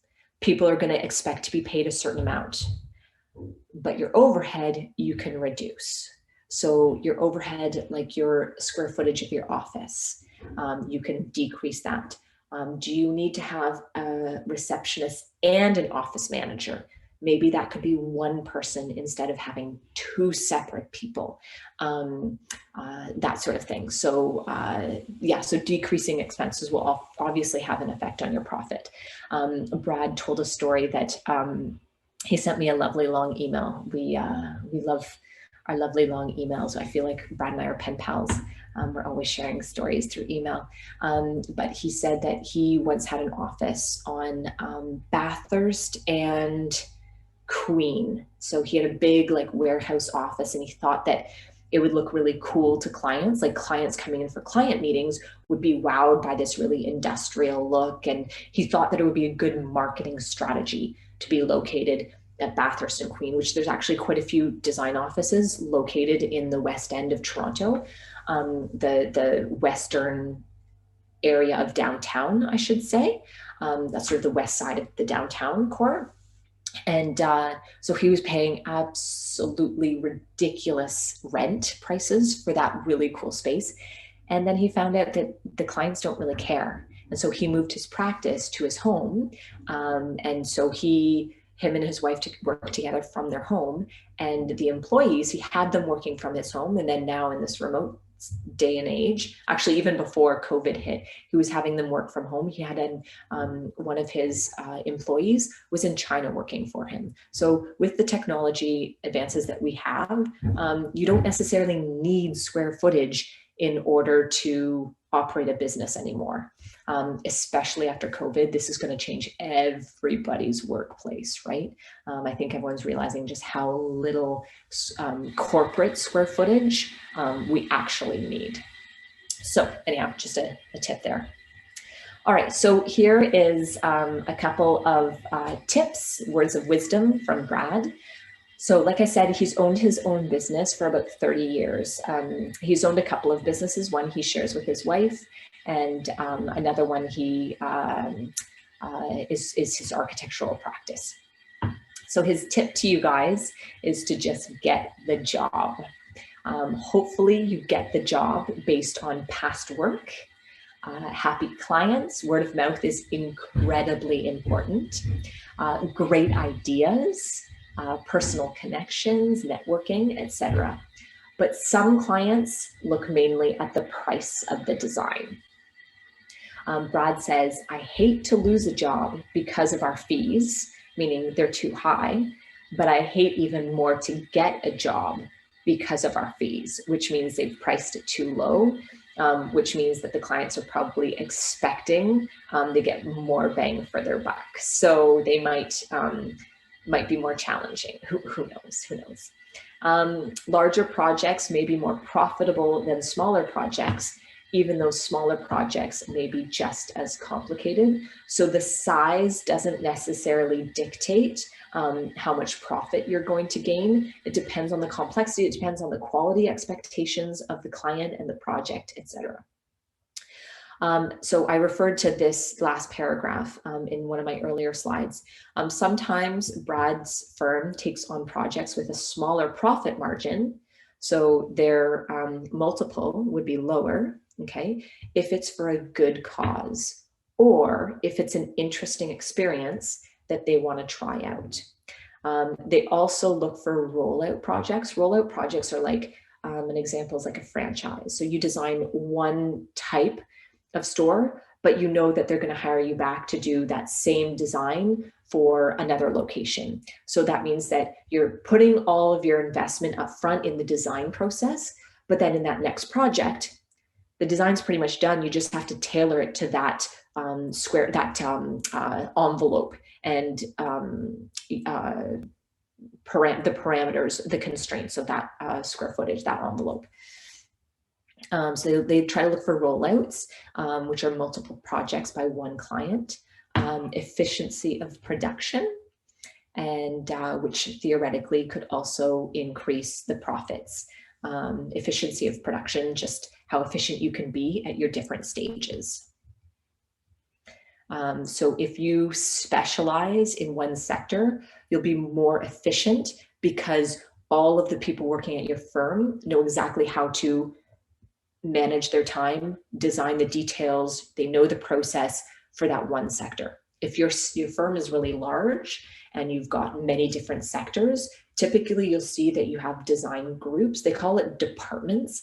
So you might have like a hospitality department, a corporate department, a residential department, a healthcare department, and they just focus on that one design sector because it increases the efficiency. They already know, they already have templates and design details that they can pull from past projects of a similar type. And when you increase productivity, you're obviously increasing your profit margin. When calculating potential profit, they always look at the net profit, which is again after all the expenses have been taken away. So how much money will be in the bank after the job is done, and they've been paid in full and the expenses have been paid. He suggests proper fees, so make sure you price properly, careful time management, and project expertise to maximize the profit and the income. Brad's other advice that he gave that I didn't write down here is always pay yourself first. I know some firms, I've got a close friend who owned her own company, design company for years and years and years. And some years she didn't take a salary because she was just investing so much into the company. But not everyone is that fortunate and able to do that. So make sure you pay yourself. You've done a lot of school, you've got a lot of expertise, you've got a lot of skills that you can offer a client. Make sure you get paid. Okay, I'm just realizing it's 1:30. Okay, so I've got another hour. Just realizing how much more I have to cover. All right, employee compensation. Employees are typically compensated in one of three ways. Most common is a salary.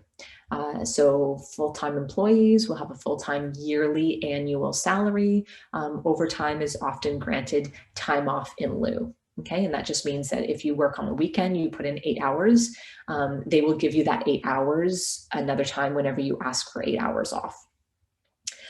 Commission is often tied to selling of products. I've certainly never worked in commission, but I've never worked in retail in the interior design industry. But that is definitely a way that employees are compensated.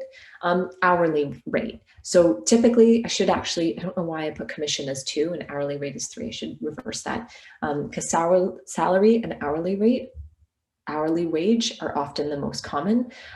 It's used for entry-level employees or part-time employees or consultants or contractors that are hired just to do certain phases of the design project. Incentives may be used to entice an employee to join a particular firm or reach or exceed targets.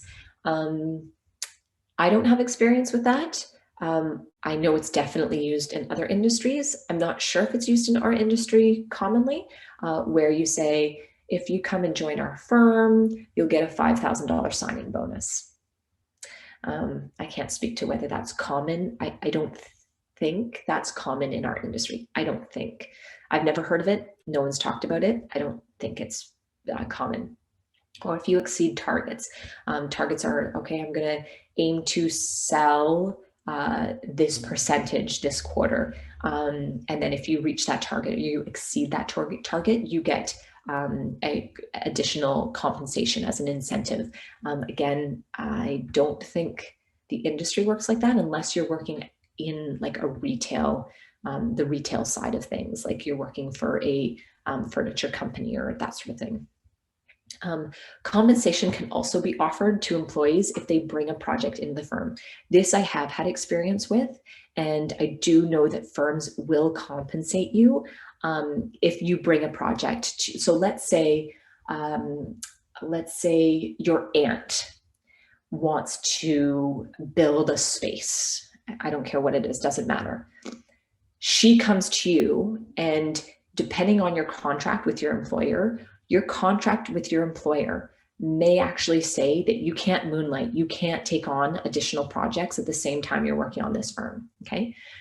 If that's the case, you can then bring your aunt to your employer and say, Aunt Mary, I'd like you to meet my employer. My Aunt Mary has a project of X dollars, whatever. And then your employer might say, fantastic, thank you. You'll get a whatever percentage, or you'll get, here's a referral incentive, okay? I do know that has happened in some of the firms I've worked for. So I know 2 firms that, I've worked for, one of the firms I worked for was an architecture / interior design firm where it was fully integrated. It was fabulous. They did that, as well as I worked for a design build company, and they also did that. So yeah, it's nice because some contracts stipulate that you can't work outside of that firm. So if someone approaches you, it's nice to bring it into the firm, and then you get a cut.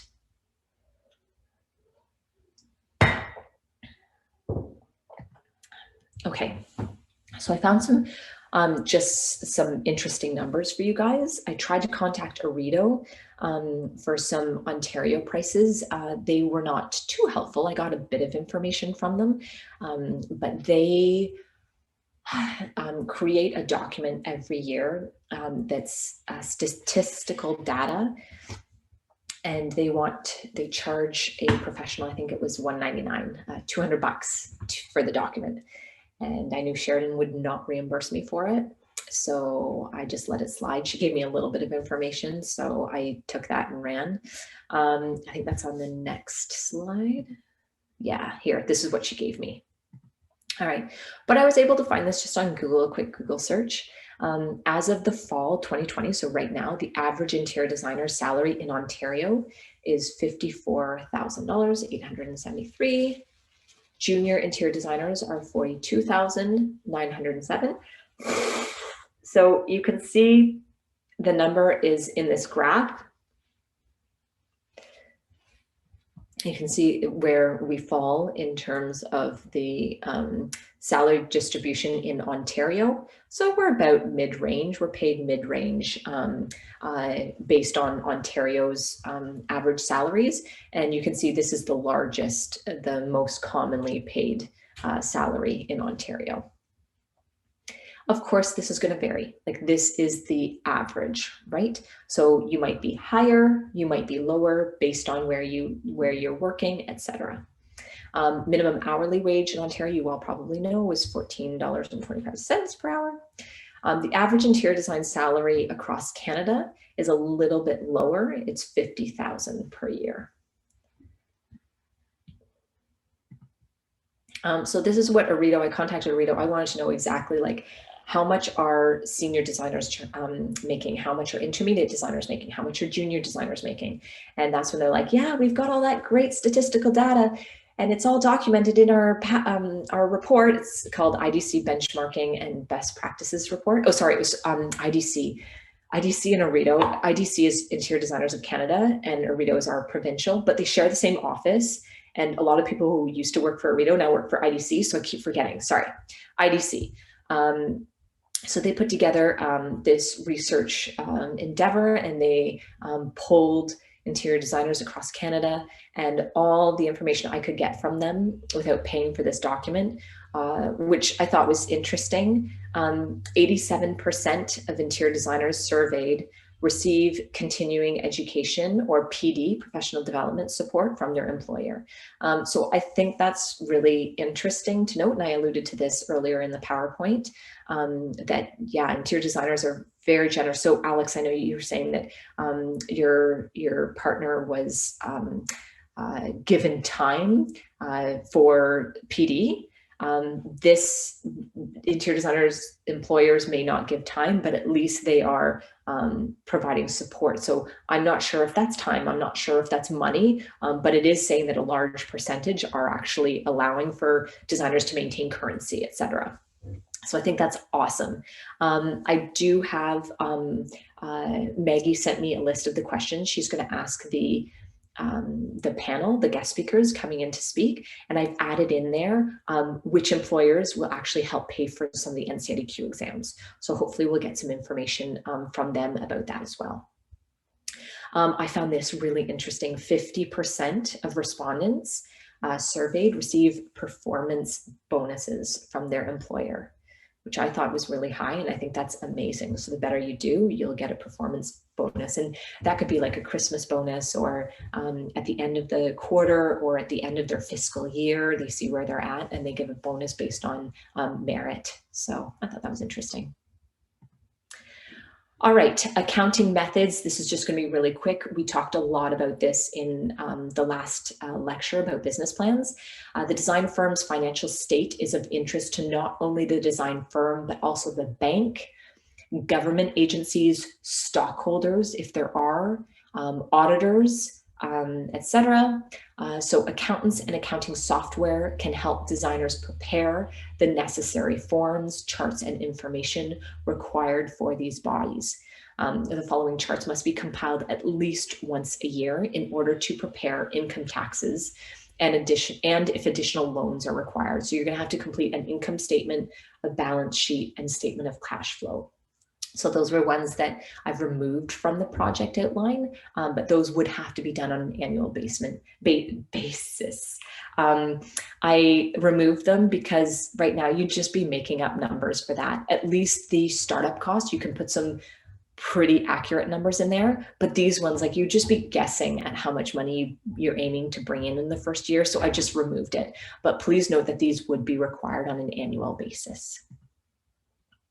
Okay, so the two most common accounting methods that design firms might use are either cash accounting or accrual accounting. And I'm just going to skim by this really quickly because, again, your accountant will help you. Cash accounting is when revenues and expenses are counted when the cash is received or paid. So the moment you invoice a client, you count that money as received. Okay. Again, that's not realistic. Most firms do the accrual accounting, which means the money is counted when you actually receive the revenue. Okay. So it's very different. So again, cash accounting is counted when the revenue expenses, when the cash is, sorry. I'm just going to blame my foggy head. Cash accounting is when the expenses and the revenue, when the cash is actually received. I think I just said the opposite, okay? Which makes sense, right? It makes sense that you don't count it until the money is in your hand. That totally makes sense. Accrual accounting is you count it when the invoice goes out. I totally said the complete opposite. Most firms do use the accrual accounting because you're constantly sending out invoices, you're constantly paying expenses. So you're always expecting money to go out and money to come in. You're just expecting that it is going to come in. Smaller firms might use cash accounting, that they only count it when it comes in. But when you're in large firms, once you send out an invoice, you're assuming it's going to get paid. Revenue and expenses are recognized when they're earned, not when they're actually paid for accrual accounting, but it uses double entry bookkeeping. So transactions have to be organized based on when you send the invoice out and when the payment comes in. So you literally need two charts, when the money goes out and when it comes in, versus cash. You don't count it unless it's in. You don't count it unless you've paid that bill. Okay, so let's say you have a mortgage payment. You don't treat that as being paid in cash accounting unless you've actually withdrawn it from your account and it's with the bank. Okay, versus accrual, every month it's just going to assume that you've paid it and withdrew that money. It's used for larger businesses and firms that sell goods and maintain inventory. So again, all of this is an accountant's job. They will tell you which one they recommend based on the size of your business, based on your accounting practices, etc. But just so you know what the two differences are. I feel like I totally muddled that one for you guys. Ugh. I'm very quickly being more and more drained. All right, so the last part of my PowerPoint here is talking about the startup cost estimate, which is required for your project 3. I'm going to actually give you solid numbers to input in your startup cost analysis. So when you're starting a business, you want to consider the following. You want to minimize your costs as they require cash up front. So maybe you start off by working at home, and then your 5-year goal is to establish a outside presence in the community. Good. New businesses also may qualify for loans or government subsidies or grants. It's something to look into. That's something that's typically handled by either the municipality or the province. Okay, so it's something that you want to just be aware of, that they might have entrepreneurial grants if you're starting up your own business. To create your financial plan, you'll first need to determine the type and the amount of expenses your business will incur. When determining your expenses, consider the various costs associated with owning a business. There are fixed costs and there's variable costs. So we're going to go over all of this in great detail. Fixed costs, obviously, are expenses that do not vary. They're the exact same month to month. If you're renting a property for your business, you know that rent is going to be the exact same every month, right? If you have employees, you're going to know exactly what their salaries are every month or bi-weekly. Variable costs are the expenses associated with costs and services required at different times throughout the year. Let's say that you're going to hire an accountant or a lawyer. Let's say you're going to hire an accountant at tax time. So that's a variable cost. You might want to hire an accountant if you get audited. A lawyer, you may have a client that brings their own contract and not the one that you're using. We're going to talk about contracts in another lecture, but let's say a client brings a contract to you.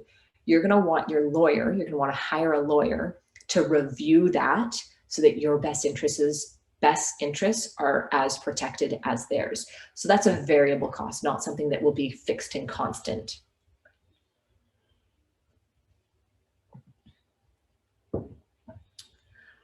Types of expenses. One-time expenses are costs that you incur only once when setting up a business. So for example, incorporation fees, typically you pay that once when you're starting an incorporated company, and that's it.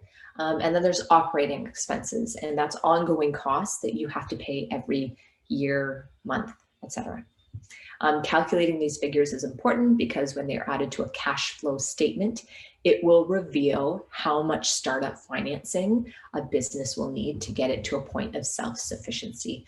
But again, I'm not asking you to do a cash flow statement. Some standard fees for contract and employment legal services can be found on this website, the Arito website. If you want to know how much money it costs for a lawyer to review a contract, they've got that right there. They've got some packages for insurance, for liability insurance, etc. Okay, so some extra fees can be seen on that link. All right, so here I'm just listing, I might not go through all these just to save my voice, but here I'm just listing some examples of one-time expenses, okay? Here is some examples of variable costs as needed on an as needed basis or only at specific times of the year. Operating expenses. So I've broken it down here into yearly operating expenses, like that you would pay only once a year, versus what you would pay on a monthly versus a bi-weekly. So payroll, obviously, you know, gets paid out most likely bi-weekly, whereas your Arito membership dues, you just pay once a year, okay? So I've put a couple of numbers in here just for you guys to start your startup cost analysis. But again, you can deviate from these amounts. I just put something in. I just want to be sure, as a sole proprietor, should we have an accountant and be our own bookkeeper? I think that's very wise. I think that's very wise because, Anosha, if you're a sole proprietor and you're planning on working from home, you can handle your invoicing your clients, right? You can handle invoicing clients. You can handle paying expenses, paying your AutoCAD and your Revit subscriptions. You can pay if you've got consultants. You can pay your consultants. You can figure all that out. But when it comes to tax time, you may want to hire an accountant because they'll say, "Ooh, you could write off part of your mortgage. You can write off part of your cell phone bill. You can write off part of your utilities, you can charge this, da, da, da, da." So I would say, yes, you can act as the bookkeeper that handles the ongoing expenses, but the variable expenses, you might want an accountant to look after, like tax time, that sort of thing. Yeah, good call. Good. This bookkeeper here, $800, is assuming that you've got someone, you're hiring someone to look after your bookkeeping. That's a monthly price there. But again, that's only if you want to hire a bookkeeper. I just want to be sure, so should we have an accountant? Okay, thank you, good. Oh, and I'm done. Oh my gosh. I can't believe I got through that lecture. Literally all morning I was lying in bed going, how am I going to sit and do this? All right, are there any questions? I kind of ran through the second half of that, like all of this, but I just really didn't want to read all of these. I'm hoping that it helps you in putting some numbers in for your startup. So are there any questions about financial management of a firm? Nope. Not from here. Nosha has one though.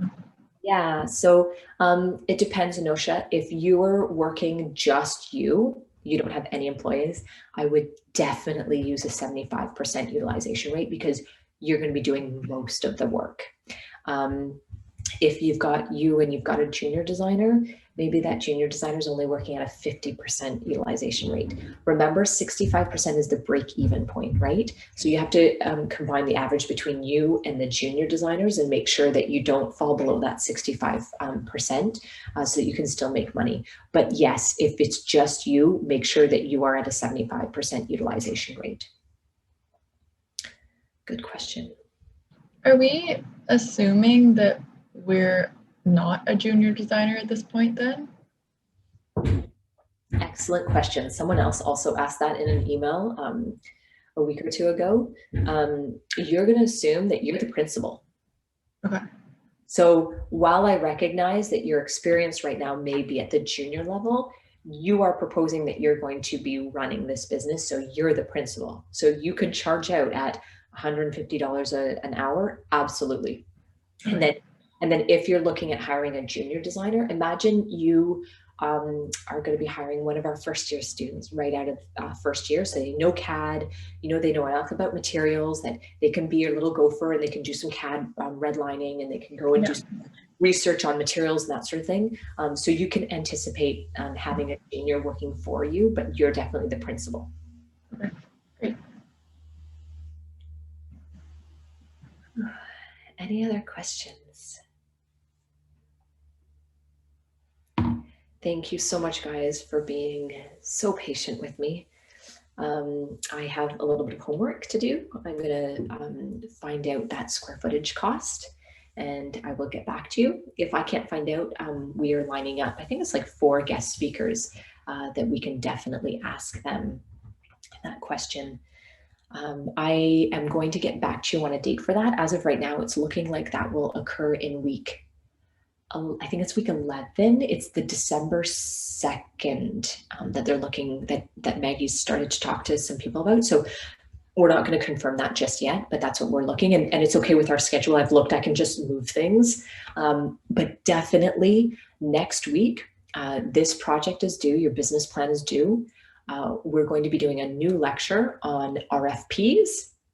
That stands for Request for Proposal. And I'll be handing out your last project, hallelujah, your last project, which is completing an RFP response. So this project, you're creating your business. The next project, you're actually going to be responding to a request for proposal. So the city of Sheridan, we've entitled it. They put out a request for proposal. They want proposals from designers, and you're going to be, as your firm that you're creating now, you're going to be responding to that. Okay, and that's your final project. And then the week after that will either be the guest speakers or the lecture on contracts, because we're going to assume that you win that proposal, that RFP. And then you write the contract, okay? There's no project for a contract, but I wanted you to know what goes into a contract, what's needed in the contracts, terminology, that sort of thing. And that sort of brings us to the end of the term. So we still have at least 2 major lectures to get through, the RFP lecture and the contract lecture. There was another lecture called Project Management, but the previous instructors has 4 slides in that PowerPoint. So I don't think it's really, I was going to expand on it, but I really think that having guest speakers in that week will be far more useful to you guys than 4 slides on project management. Okay. I just have one more question. For like different, like the junior level, what was the unit or utilization rate usually? That's a really good question. I actually don't know exactly what it would be. I know it's lower. I've always seen my billable rate, like when I was in practice, I remember being the junior designer and I remember seeing my billable rate, and I remember it because I was shocked at how high it was, but I don't remember what they charged me out at. Okay. So I don't remember. If you'd like to make it, like, if you want to make it the 65%, like again, this is sort of fictitious. Yeah. So if you'd like to make it 65%, Okay. You can do that, just because that's the minimum break even. And in all of the textbooks, it does not state that. Okay. Yeah. Cool. Awesome. If you guys come up with any additional questions, you're always welcome to email me, and yeah, I'll try to get back to you. And yeah, I think that's pretty much it. Please. Thanks so much. Oh, you're welcome. Please stay healthy, everybody. Boost all of your vitamins.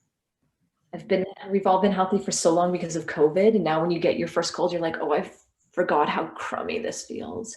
So stay healthy, everybody. If you have questions, email me, okay? All Bye, right. Miranda. Thanks, guys. Bye-bye. Thanks so much.